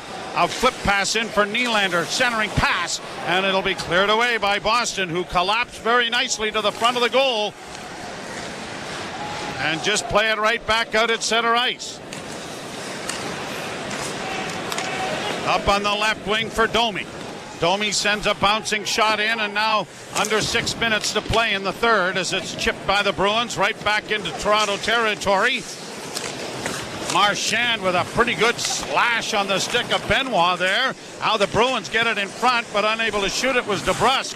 DeBrusk into the corner. Forced wide, now comes out on the backhand to get it to the blue line to McAvoy. McAvoy's pass in front of the goal. Comes back and a shot. Wired over top of the net by DeBrusk. Back of the net, Marchand. Bodied there to the boards by McCabe. Heinen trying to get it freed up, and he has. DeBrusk has it tipped back to the point. McAvoy can't shoot it at the net, so he banks it around behind the goal. Out of front of the goal with a shot was Marchand, and it went over top of the net. And the Bruins now with some real good pressure on the Maple Leafs here, leading by a 4-1 count and having the clock tick down, and the Boo Birds are out a little bit here. Shot down into the corner once more. Boston up against the boards. Bertuzzi trying to get it freed up. It goes back of the net for Reeves. Reeves on the right wing side, dragging it along the boards, doesn't get it out. Back around to the near side for McAvoy. And then that is overskated, and this allows Bertuzzi, who's pretty much dead on his skates, to get it on the wing and shoot it into the Bruin zone, courtesy of Ryan Reeves. Leafs have won 9 of 10, 13 of 16. But what have you done for me lately? Right when you get booed. Played out at center ice now for Camp. To the blue line, offside. Whistle down. Yarncrook unable to get in over the line with his man trapped. 3 minutes and 58 seconds to go, third period, and the Bruins coasting here, leading 4-1. You're listening to Molson Leaf Hockey on TSN 1050 and the Maple Leafs Radio Network. Build a championship fantasy baseball team with the advice of SiriusXM Fantasy Sports Radio. Ronald Acuna should be the first overall pick. Ronald touches them all. Hear winning strategies and player projections from former big league general managers Jim Bowden and Steve Phillips. Soto, I believe, is going to have the best offensive season he's had in his career. Get ready for your draft by listening to our experts draft right now on the all-new SiriusXM app, and catch all of your fantasy baseball talk on Fantasy Sports Radio, Channel 87. Get closer to Hollywood's biggest night on the all-new SiriusXM app. Hear all the latest Oscars predictions and previews. Do you think it's going to clean up at the Oscars? I really think it's an incredible film. Deep dives on the year's hottest films and exclusive interviews with nominees. Nominated for Best Supporting Actress, Emily Blunt. Hello. Plus, get red carpet ready with hit fashion and pop culture podcasts. Last night's best dress list. Where should we begin? And check back after the big night for more award season reactions. Find it all on the Talkin' Podcasts page on the SiriusXM app. It's Lainey Wilson, y'all. And as part of Women's History Month, I'm putting a spotlight on some of my country music peers. Dive into SiriusXM's Women of Country, one of over 200 extra channels available anytime in the all-new SiriusXM app. And you can hear Women of Country now for a limited time, hosted by Grammy and CMA Award winner Lainey Wilson. Let's do it. On Channel 107. Everything is better on ice. Sirius XM NHL Network Radio. 2018-19 season, Austin Matthews obviously leads all NHLers in goals. Leon Draisaitl is second. And as much as you can talk about Nikita Kucherov maybe being under the radar as far as what a talent he is, David Pastrnak is third in goals during that stretch. I mean, you look at the different centermen he's had over the years, especially with Bergeron and Krejci now retiring. Talented individual, and he's had a hand in 3 of the 4 goals here tonight for the Bruins. Down into the corner, Lacko for Boston, tied up by Lyubushkin. And the Maple Leafs get it up on the left wing, and now Bobby McMahon skates to the red line. He'll just lay it into the left wing corner. Tavares goes in there after it as it's poked to the far side. Cleared to the line, off the stanchion to allow the Bruins to get it out. But they can't get any momentum getting in over the blue line. Leafs with it in their own zone. Brody dropping it back. Missed a hit there from Witherspoon, now brought in over the line by Toronto. Pass off a leg to the near side. Here's McMahon, or at least McCabe, dropping it back for Matthews. Matthews had it stripped away and cleared out at center. The Bruins have been really tight on Matthews and Marner. They've really not allowed them to freewheel. As Marner again gets it in front of the goal, but it was off the stick of Matthews, harmlessly wide. Bruins right back to shoot it right back in again. Cleared away back of the goal for Lyubushkin. Tied up there, Benoit. The puck comes free at centering pass, and a one-timer quickly by Danton Heinen was blocked by the defense. Long shoot in is blocked again in front of the net, but the Bruins knock it into the corner. Played off the boards, far side. Now I don't see Linus Ullmark on the bench. So who's going to give the big Barry hug to Jeremy Swayman after the game if this is going to go into the books as a Bruins win? They're tired of it. They've had a pretty good couple of years. Certainly have. Played down into the Boston zone. Maybe he's down in the walkway there towards the dressing room. Nylander was upended and is pulled down, and with 1:34 to go in the period, a penalty coming to Boston and a late power play coming to the Maple Leafs. Now, Joseph Wall going to head to the Leaf bench. Well, we'll wait and see, but power play is brought to you by our Ontario Subaru dealers. Get more value out of every kilometer in a Subaru, starting with award-winning safety at your local Subaru dealer. And at this point, the answer to that is no. Grzelcyk gets the penalty. Interesting story. Matt Grzelcyk's dad is the Zamboni driver. I'm not sure if he's still the Zamboni driver. I think at one point, yeah. Yeah, but he was at one point. You would think his son might be able to help out now that dad doesn't have to work 41 times a year. It'd be nice of him to, throw a few shekels into the homestead in Boston. Always great stories like that. Remember Ray Whitney, I believe. Now I've answered my question. There's Linus Ullmark coming into the picture down the walkway for his Barry hug at the end of the game. And you don't like that. I detect a little animosity, snideness. Enough's enough. 1:34 to go in the third. And the faceoff coming to the right of Jeremy Swayman. And there goes Wall to the bench. So the Leafs are going to go with 6 attackers. But knowing there's 1:34 to go, I mean, this can't be one of those let's spread it out and look for the great chance. They got to score in a hurry here. Tavares won the draw, but he won it so cleanly it comes all the way back into the Leaf zone. Well wide of the net. Riley goes back to the puck. Played it up on the wing. A drop pass comes to Marner. A feed on the left wing to Matthews. Pass intercepted. Leafs have to come back at center, and they're killing the clock off themselves. Now Marner to the line and in. Left wing feed for Tavares. Tip back to Riley. Return to Tavares. Into the corner now for Marner. Marner holds. Down it goes to Nylander. Now to one-timer off the goal post by Riley, and the Bruins get it back out at center ice. The Leafs have hit a couple of iron pieces here tonight. Nylander in, going wide, swings around back to the goal with less than a minute to go. Into the point area it comes now to Riley, a centering pass for Nylander, a shot that hit a body in front of the net. Marner challenged quickly as it goes to Nylander. Nylander to Marner, and both he and Riley were looking at each other thinking, you got it, I'll take it. And they went all the way back down into the Leaf end. And yet it could have been worse. 19 seconds left. Marner's across the line. Into the left wing corner, Tavares back of the net. Bruins get a hold of it, but then Bertuzzi is able to restore it. Near side for a shot taken by Riley, deflects wide. Marner's back of the net, centers in front. Tavares can't pull the trigger on it. Poke free, and there's the horn.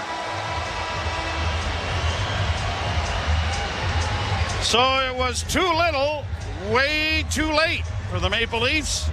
The Boston Bruins come in here and play an exceptional road game and beat the Maple Leafs by a score of 4-1, despite being outshot 33-30 on the game.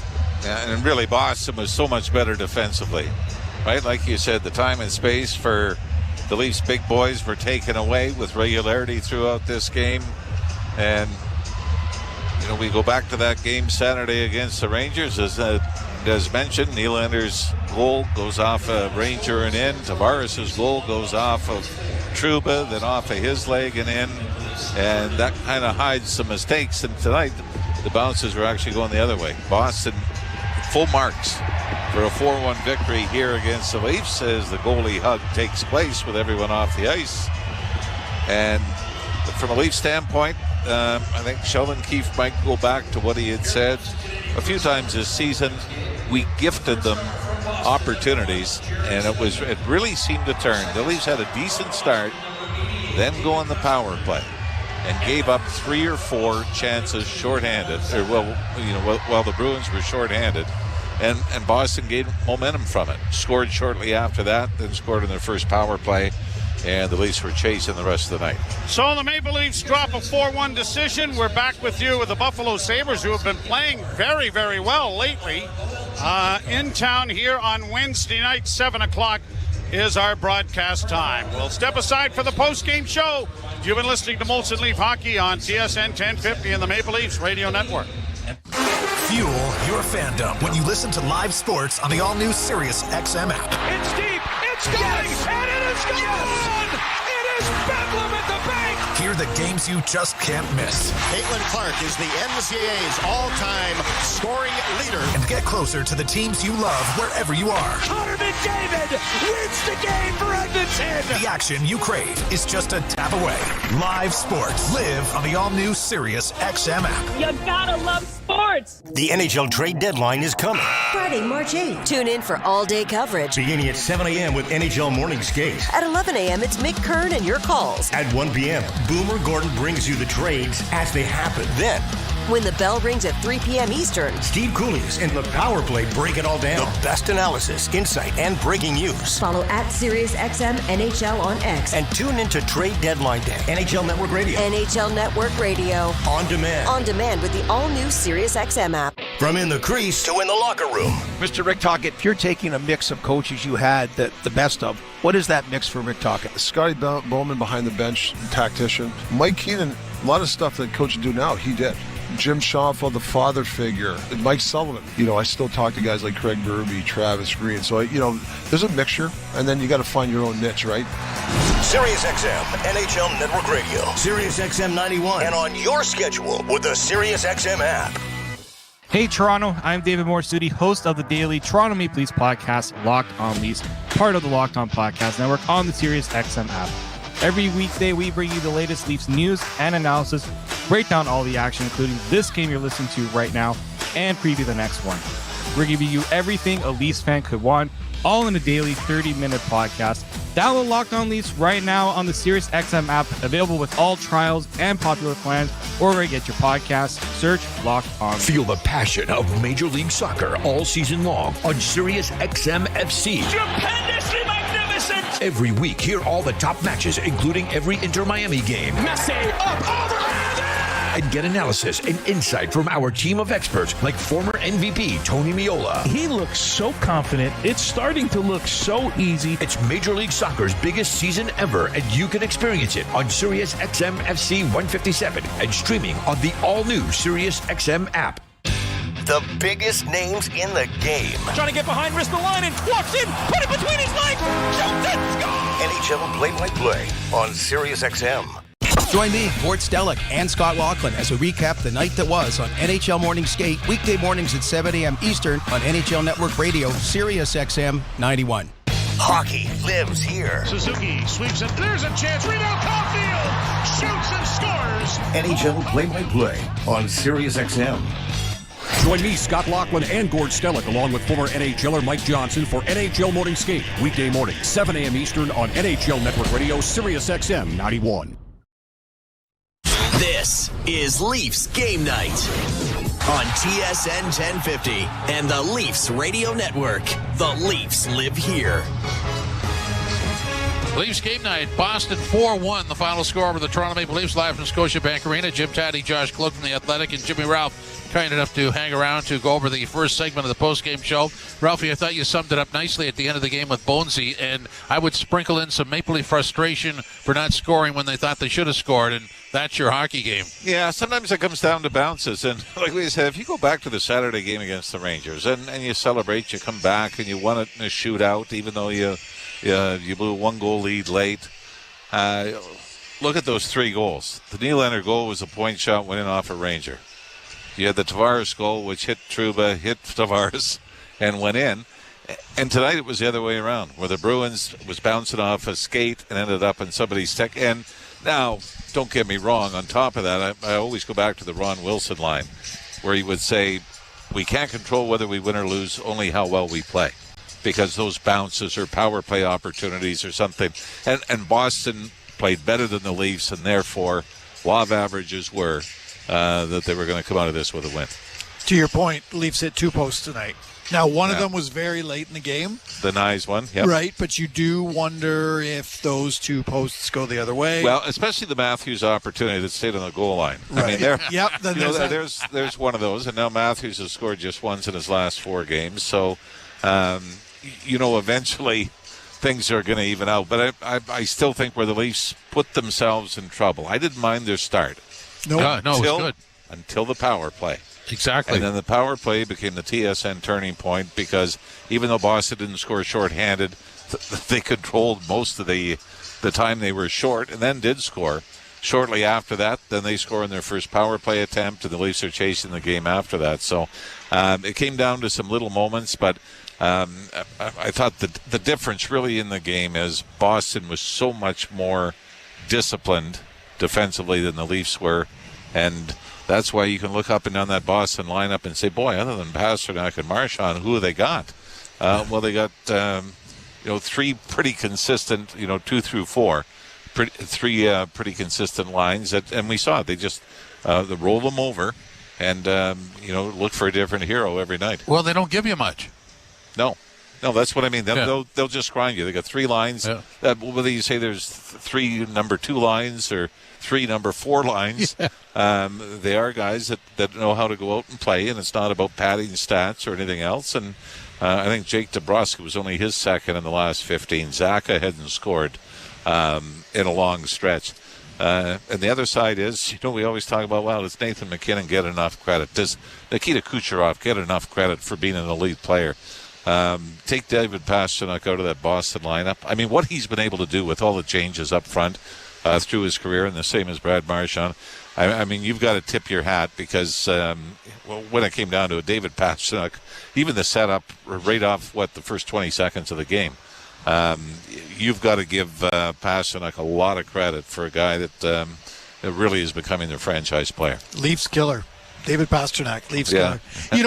When I watched this game, there were long stretches. You could probably even say half the game where the Bruins just kind of lulled the Leafs to sleep, and they lulled the crowd to sleep. And that's the difference between these 2 teams right now, is that when the Leafs are at their best, they're playing that high-octane game like we saw against the Rangers. Tonight, it looked like when the Bruins were at their best, they knew how to just put another team and another game to bed. The sleeper hold. Right. And like it's tough for me to sell this on radio, but they played a fantastically boring game at times. And that's the kind of game that wins in the playoffs. Sure. And that, to me, looked like the difference between the two teams tonight. Yeah, although I will say this, in fairness to the Leafs, for the most part this year, I think they've been consistent when they've been down a goal or two. We saw it in Colorado. They got down a couple, found a way to get back. But tonight, and to your point, Boston made it more difficult. The Leafs, with a break here or there, a goal post or Austin Matthews that ended up on the goal line and didn't go in, could have turned the game around. But looking at this game and those opportunities that we talked about, remember the Vegas game when the Leafs went on that roll on the Western trip? Remember early on in Vegas, the shot that went over Martin Jones, hit in front of the goal line but spun back the other way? The Leafs were getting those bounces, those little breaks, and were able to take advantage of them. There was another one, I think, against Arizona. There was a fortunate play at a key time that benefited the Leafs. So, or you know what, it was probably St. Louis. I think they had some moments there where they dodged some bullets. So it really did come down. Boston was the better team. And they earned the extra breaks that they got. Yeah, totally agree with that. Regardless of whether the Leafs got breaks or not, Boston was still going to win this game, I think. Yeah, it would have taken. And like I said, I mean, you go back to the Ranger game and you're going, boy, they were lucky. I mean, their best opportunities in Shesterkin, he was able to stop, and they got a couple of breaks on shots that were deflected in. But the Leafs, I thought, especially in the first period, their defensive zone coverage was just horrid. Oh, boy. Where, it seemed like you had, you see those Instagram videos where all the dogs' heads are moving at the same time watching the light on the wall. That's what it was. Everybody got caught, it seemed, watching the puck. Oh, you can stay awake through that. Yeah. I'm just trying to show that I got a life. I watch stuff other than hockey. I didn't have Ralphie bringing up Instagram videos on my bingo card. I knew we'd get to the dogs eventually. Yeah. That's my go-to. Yeah. That or soldiers coming home to dogs. Also. Oh, yeah. Get the tissues out there.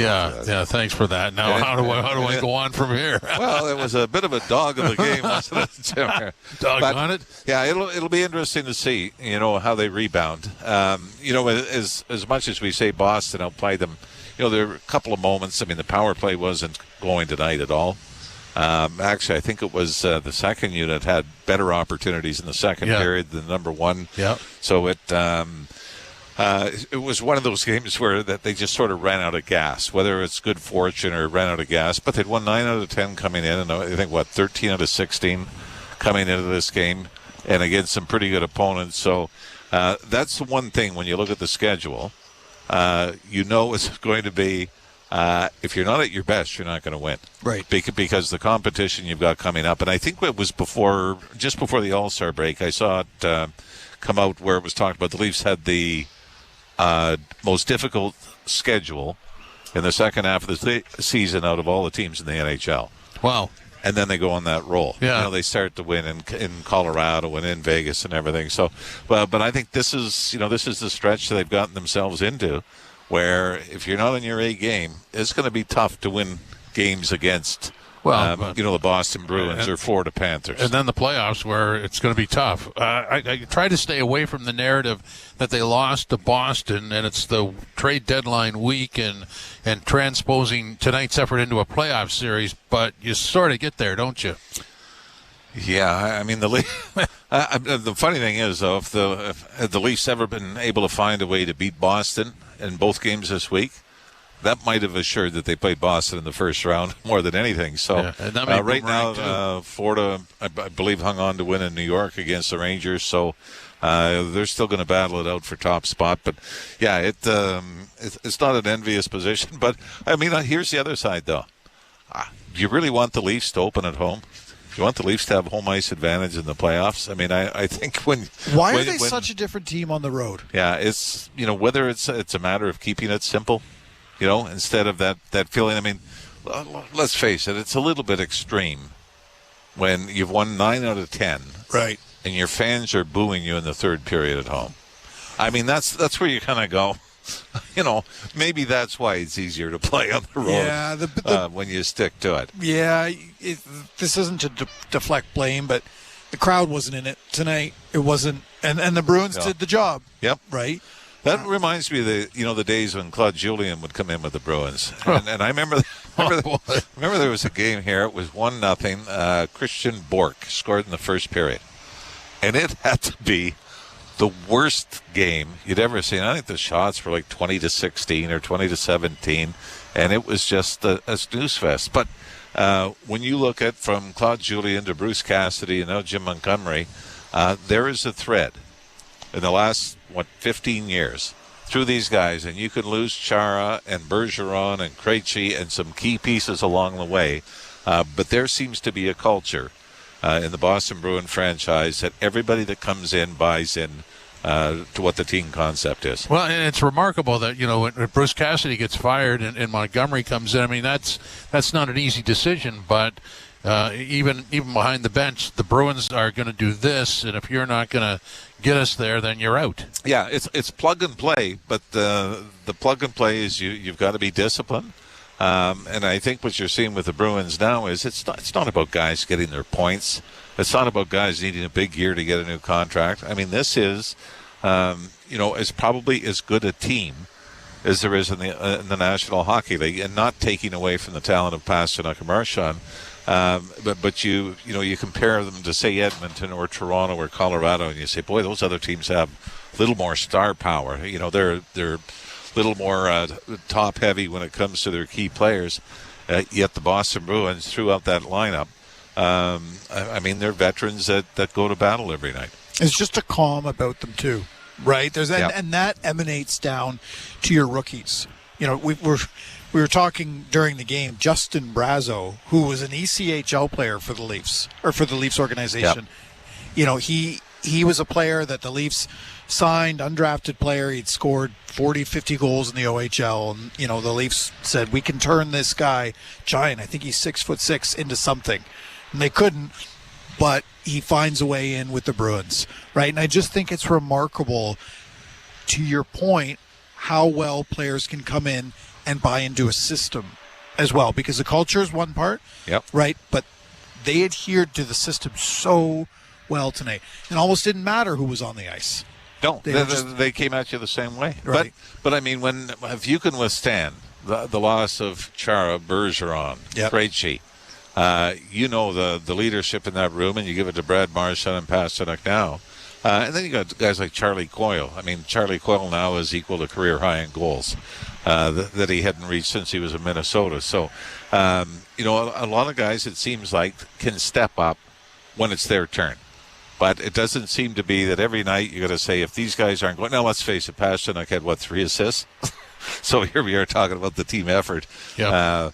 And David Pasternak has a 3-point night for the Boston Bruins. Ralphie, got to ask about goaltending. Where are you at with Joe Woll tonight?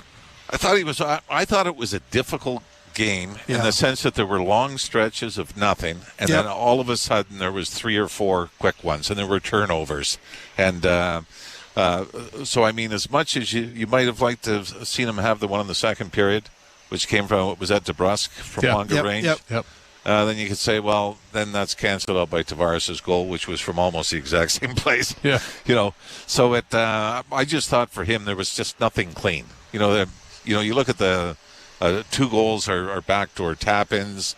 You have the other one, poor coverage on Zaka's power play goal in the first period. I thought he still made some big stops. I mean, 20 seconds in, he makes a save that you're thinking. Yeah. That was sort of the trailer for the movie, wasn't it? Where this is the way it's going to go.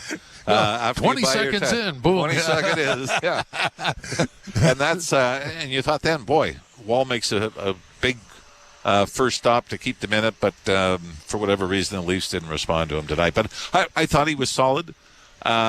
Like I said, when you score 1 goal, now all of a sudden every mistake against for a goaltender gets a little bit scrutinized. But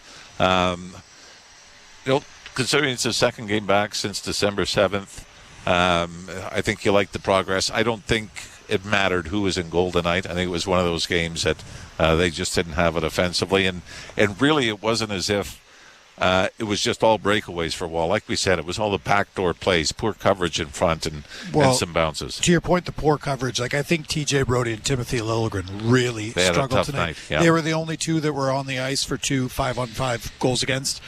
And we talked about this a lot, Tatman, before the game. Do you need to upgrade your blue line even more? I don't know how you can't look at that game. Then you're going to knock somebody out to do it.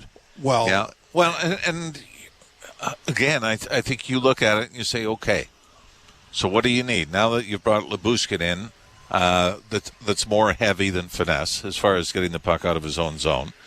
Now you've got, what do you need? A puck moving guy like you thought you were going to get at the start of the year with the guy that with Klingberg you only have him for a handful of games, or do you need more toughness? And tonight it looked like you needed both.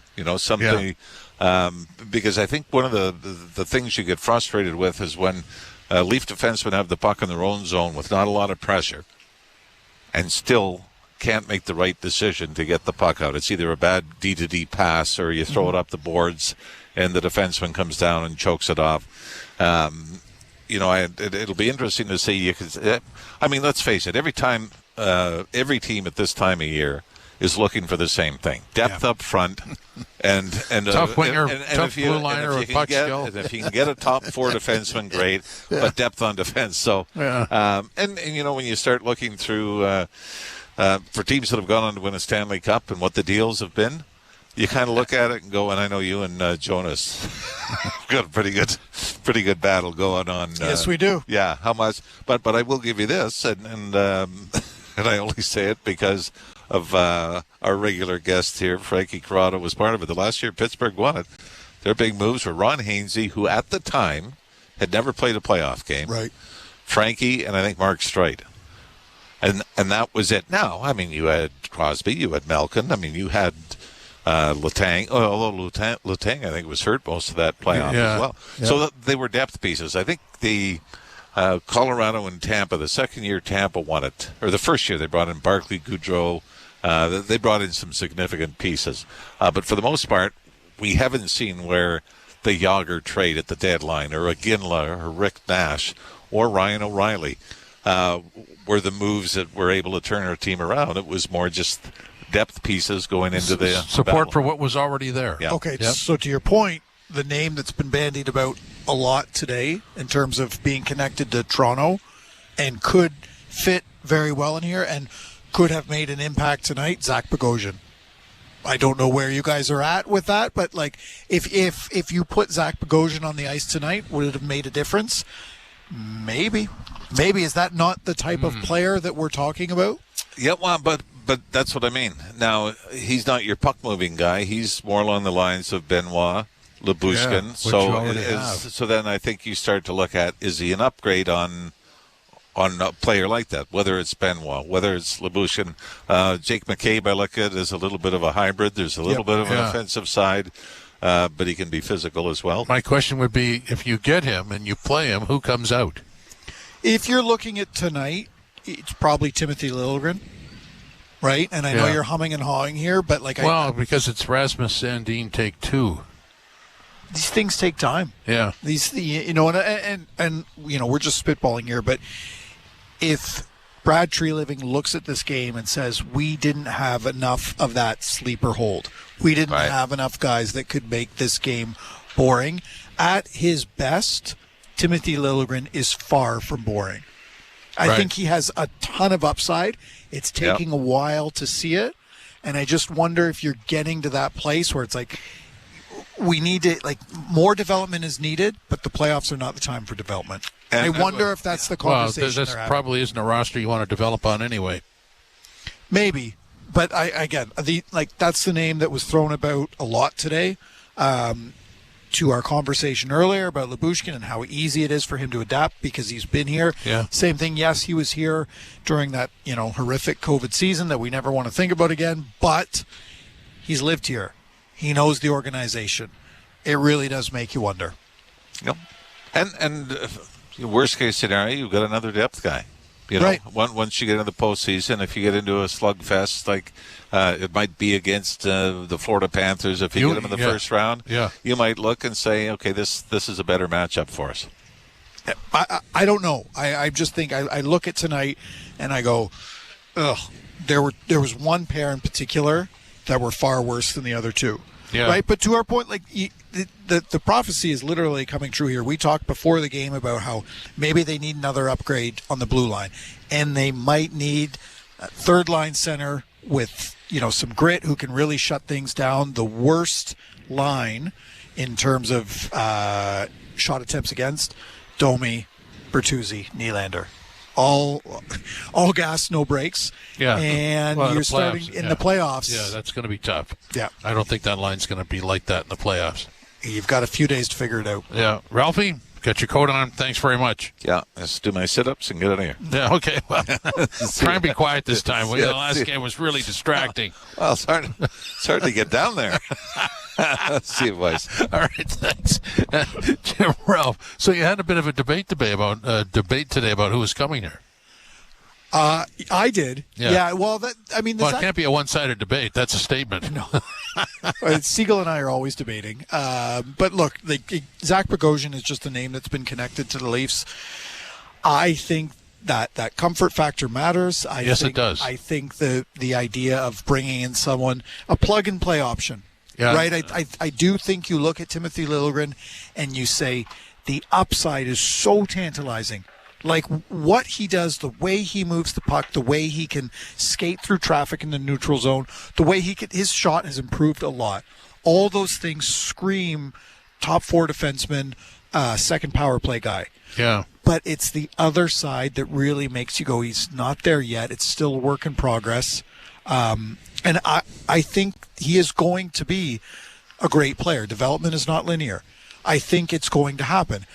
Again, I just don't think that the playoffs are the time when you have to ask questions. Oh, absolutely not. Or when you just leave things to chance or you wonder. Look, there's no mystery here. It's Florida or Boston or both. And so at some point, you know what you're going to have to be up against. Brad Treliving, and I believe him, he said he was asked if losing Mark Giordano was the domino that pushed him to go get Ilya Lyubushkin, and he said, no, I believe him. But I can also believe that he watches this game and says, we're not there.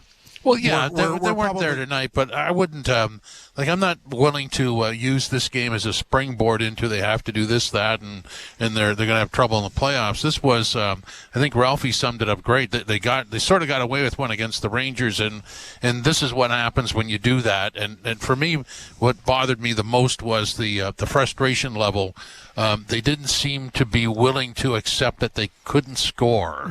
That was a problem. And that's when I said that thing about Tyler Bertuzzi's face after the one play where he was frustrated. And don't be frustrated. Get the goal on the next play.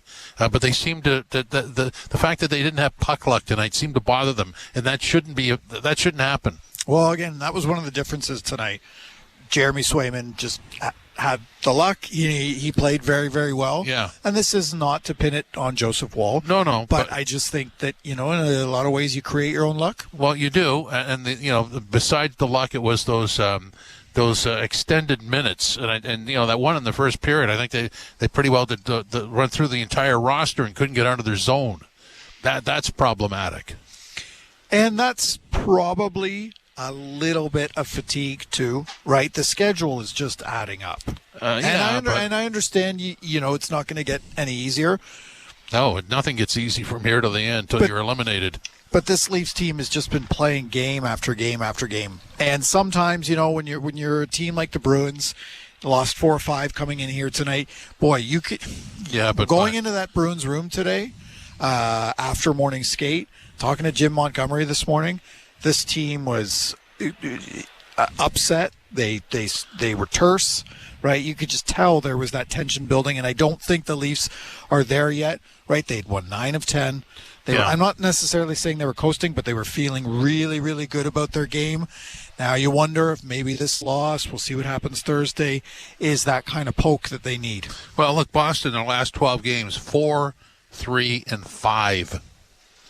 those are some tight games that they didn't get the extra point. For sure. And eventually the dam breaks. Yeah. Right? And well, that's what I mean. That's the point I'm trying to make about when the puck doesn't go in. Just keep hitting the wall, and it'll crush at some point. And that's why I wondered if Tavares' goal, because this is a guy, John Tavares, I don't want to say needs that goal, but, we've been talking about him before the game. When's he going to, break through enough to get back on PP1?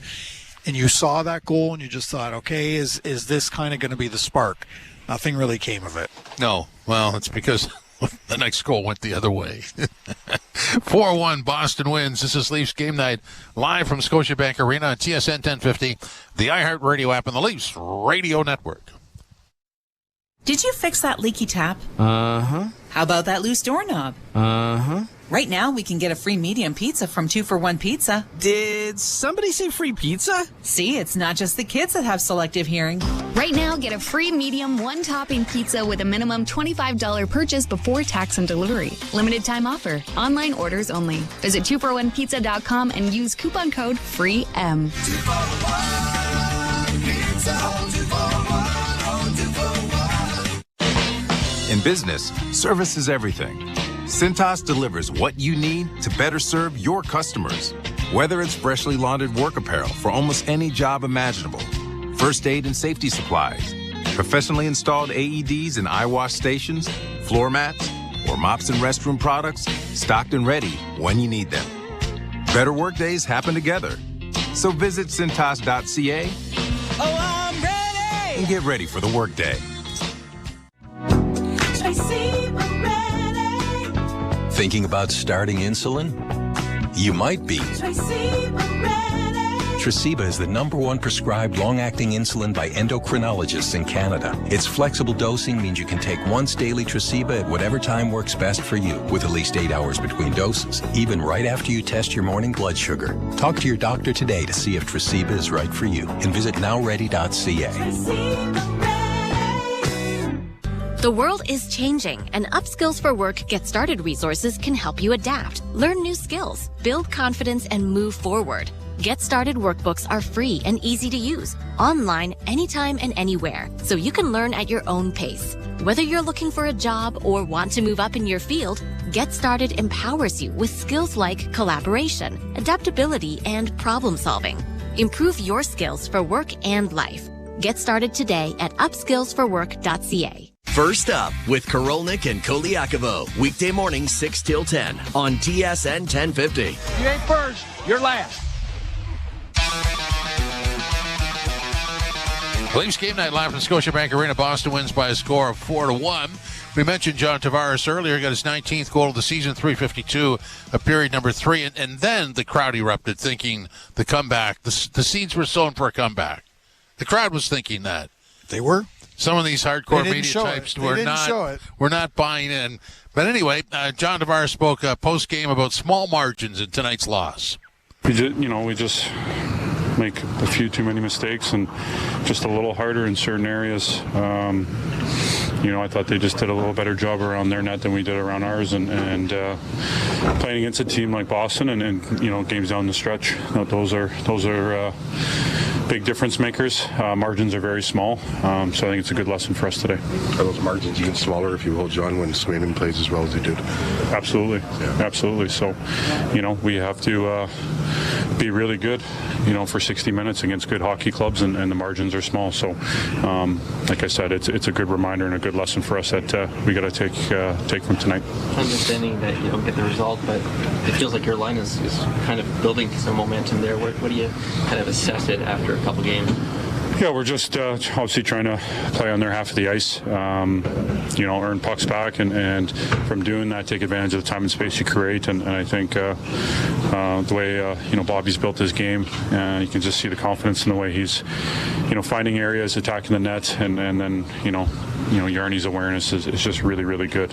Things that don't get highlighted very often, but does extremely well. So just trying to feed off that and do my job to help those guys and for me to play well and carry momentum and obviously be strong defensively. I feel like things really turned in the first period when you guys had the power play, but they had a couple good chances off of it. Yeah, I think the way there's no doubt we didn't respond well to that. Obviously, we didn't handle our power play the way we would like, and then they built some life after we came out skating well and had some good puck possession and creating opportunities, playing on their half of the ice, and then they got their game going from there, and that's where the margins are small, and we got to be really good in those areas and can't let them off the hook. Pasternak obviously is well known for his shot. Showed off his playmaking tonight. How do you describe the challenge of facing him right now? Well, he's an elite player. He's obviously one of the best in the game. So just like I said, just the margins are small. You got to make life difficult for players like that, and they really have to earn their opportunities, get the puck out of their hands, and slow them down and make them have to defend. And we just didn't do that enough tonight. Thank you, John. Thanks. John Tavares, Leafs captain. I like what he said. They were better around their net than we were, and that pretty well sums it up, doesn't it? Subtle. Very, very, very subtle. Yeah. Not shot at your blue line, but, John Tavares has a way of, reminding certain players that they weren't up to the task tonight. And when he says they were harder, the Bruins are harder in certain areas, they played better around their own net, that's not on the forwards, that's on the defensemen. And it doesn't take a mathematician to figure out who he's kind of talking about. Again, TJ Brody and Timothy Liljegren on for those 2 goals against at 5-on-5. We talked about him, but you do just wonder what kind of defenseman with a little more snarl would do against a team like the Bruins, right? Because I still, the Bogosian thing interests me. I'm all for familiarity. I think that works here. I don't think you bring in, not that they would, but a Hanifin. That's just that's a tough move for me. No Hanifin? Yeah. I don't think he wants to play in Canada. I think he wants to sign. Yeah, I get that. But somebody that caliber, that type of acquisition is a little startling for me. That's the kind of move you make at the draft. That is the or unless you're Tampa. Yeah, Tampa's not afraid of bold moves, and it wouldn't surprise me if Hanifin goes to Tampa. Yeah. Look, the deadline is for, filling in gaps. Yeah, right? support pieces. Yeah, so I think that's where they're going to go.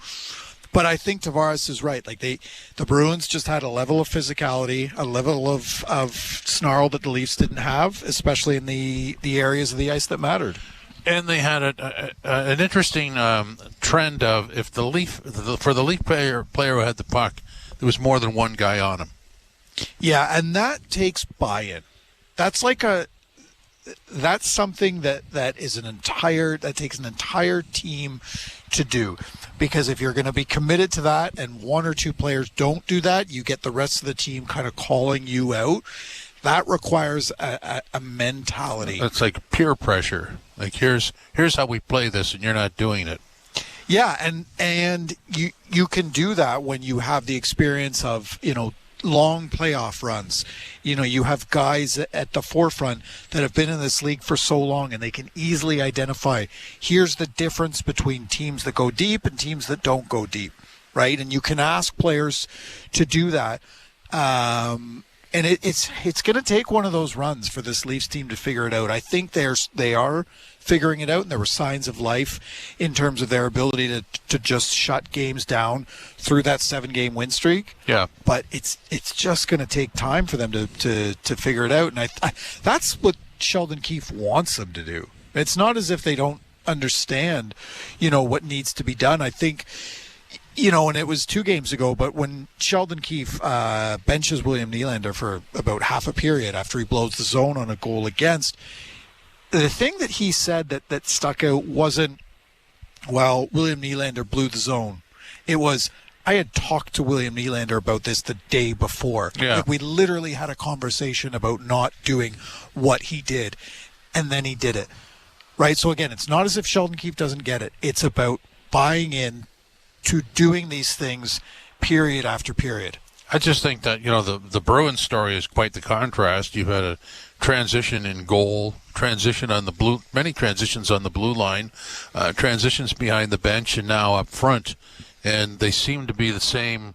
Like, through all those transitions, they seem to have maintained themselves, which is quite remarkable. That's the lasting legacy of Zdeno Chara. He should go down. It's still kind of fresh, and I know we're kind of going off course here, but not really. He should go down with the benefit of time as literally one of the best defensemen of this era, maybe one of the best defensemen of all time. Yeah. Because if you ask Bergeron, or if you ask, let's say, Brad Marchand, who kind of helped him instill that culture, it was Patrice Bergeron. And you ask him, and it started with the guy before him, Zdeno Chara. Yeah. Right? And you have the benefit of being able to shut things down when you're 8'12", right? But like he killed the Leafs on occasion. Look who's killing the Leafs now. Yeah. Look, I just think that it requires an entire team buy-in. And we didn't see it tonight. In terms of defensively, it's still concerning to me that that some of these new acquisitions still aren't playing the kind of defensively responsible hockey that they need to, and that makes me think they're still going to look at that third line. Well, and Brad Treliving talked about snot, so I'm going to call it snarl because I like snarl better. You can't have too much snarl, can you? No, of course not. Not in a game like tonight. Well, not considering the teams you're going to play. Like it's a given now. You're going to play Boston or Florida. Both of these teams have shown that they don't play run and gun hockey. Oh, they're meat grinders. Are you kidding? Both those teams are. And Boston in particular, it's a tough building to play in. That is a really, really tough building to play in. Florida's. Those are two tough teams. But having said that, we all knew that. I mean, that's not a breaking story. Yeah, I think Tampa's fallen off a little bit more than, we maybe thought. It looks like Tampa's probably going to grab that final wild card spot. I mean, there's still a quarter of the season to go, essentially. But Tampa looks like they're in place for a wild card spot. They're starting to kind of peter off, and we wondered if maybe the Leafs would play them in that first round. But these, Florida looks to be the new class of the division. And if that's how you have to play to win, that's a lot of snarl. That's top to bottom snarl on that roster. Yeah, so I that's why I think the Leafs and Brad Treliving are probably not done in terms of acquisitions, because if you're going to play that way, guys are going to get hurt. You're going to need guys to come in. So it feels like the next few days are going to be pretty active. When we come back, we'll hear from Sheldon Keefe on his thoughts on tonight's game. 4-1 Boston wins. This is Leafs Game Night live from Scotiabank Arena on TSN 1050, the iHeartRadio app, and the Leafs Radio Network. For college basketball fans, the madness is already here. One of the best rivalries. Another instant classic. With NCAA tournament dreams on the line, every possession matters. Three-pointer at the buzzer for the win. It's good. It's good. And each game is a chance to improve a resume. Cannot overemphasize how big a win this is. As Selection Sunday draws closer, hear all the pivotal games on SiriusXM and the all-new SiriusXM app. The Power Play with Steve Koulias. I'm with John Cooper, head coach of the Lightning. You've been in Tampa 12 years. Do you think you could run the table where you are? We have something special here. For me personally, as long as the fire still burns and the burn to win and to make this city proud, I will do this as long until they kick me out. And as long as that's happening, if somebody takes me, I'll be there to give them everything I have. The Power Play. Weekdays 3 p.m. Eastern on NHL Network Radio, SiriusXM 91, and the SiriusXM app. The Point with Boomer Gordon. The Avs got a little Jekyll and Hyde going on this year. And when they're rolling, they look unstoppable, and you think, wow, no one's going to slow down the Avs. And then when it doesn't go well, you go, they're just not deep enough. Nichushkin isn't there right now. We don't know if Landeskog is going to come back. Yes, Colorado's good, Jake, but unless McKinnon's getting 2-3 points every night, they don't have the parts. Point with Boomer Gordon, 1 p.m. Eastern on NHL Network Radio, SiriusXM 91, and the SiriusXM app. The Power Play with Steve Koulias. With Tyler Toffoli of the New Jersey Devils. Lindy Ruff, is he still the prankster in the room? Just a quick little funny story. We had the little playoff football pool, and me and Nate Ashton won. Lindy obviously came up to me right away and asked where I was taking him out for dinner. He's been great at it, just with the whole season and being there, talking to all the boys when things aren't going well, and just trying to encourage us to play up to our potential. It's been good. He's awesome. The Power Play, weekdays 3 p.m. Eastern on NHL Network Radio, Sirius XM 91, and the Sirius XM app. The biggest names in the game. Trying to get behind Ristolainen, walks in, put it between his legs, shoots it, score! NHL play-by-play on Sirius XM. League, you know, every night you play them, you're in for a tough night. So, yeah, it was exactly what we expected in that sense. What would you have liked to see different from your group tonight? Well, I thought that loved our start. Again, I thought first 6 minutes, right up until we got our power play, I liked a lot about our game. I thought the ice was tilted their way. We didn't get a lot in terms of scoring chances, but it takes time to generate chances against this team. They don't make many mistakes. So you got to really earn your opportunities, and I thought we had a good process in place to do that. We had lots of time on their half of the ice, as I said. We earned a power play. And, you know, power play struggled to get in on their entries, which created a little bit of frustration there. And then you know, they take it to us. You know, they get momentum off of our power play with their shorthanded chances, and then I thought they grabbed a hold of the game for a period of time there and scored, obviously, and then, you know, they get their power play and then they score. So special teams to me are a big factor in the first period. I thought our second period was excellent. You know, again, I thought we carried play and had the puck a lot of time on their half of the ice. You know, they score their third goal, you know, just, you know, 10 seconds before they score their third goal. Bobby McMahon has basically the exact same shot off of an entry, same play. It's a kick, middle drive, dot wide.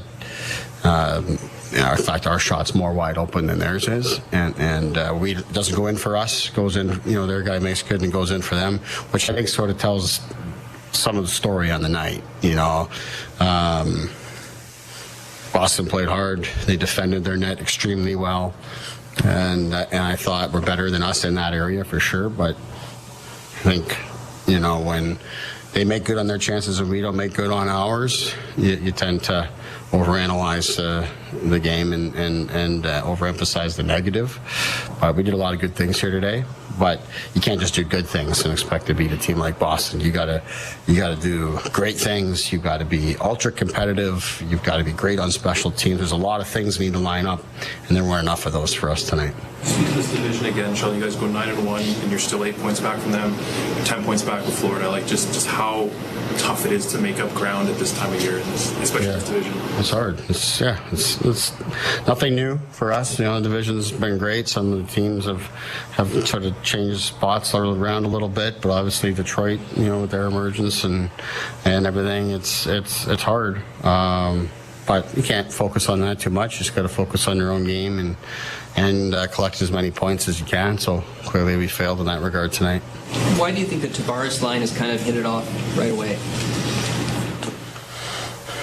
Hard to say, you know. I mean, Bobby had a little bit of a dip in his game, but it's come back up here, and Yarncroc has come in fresh and has given the group a boost. And John has just played extremely well. I think he's played a good, honest game and waited for his opportunities, but also really pushed things on offense. It was good to see him get another goal here tonight. But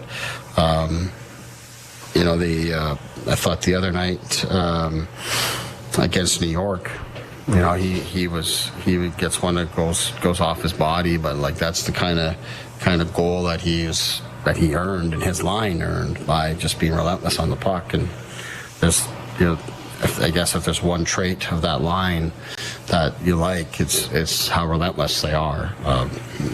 They hound the puck. Ernie hounds the puck. John hounds the puck. Bobby McMahon is really doing that well. So yeah, to that end, you like those elements. What did you make of how Joseph played? I'm sorry? What did you make of how Joseph played? I thought he was fine, you know, 4's too many. But like I said, they defended their net a lot better than we defended ours. The quality of chance I thought that we gave up was a little more challenging than theirs. But I would say the exception, maybe like I gave that example on the third goal.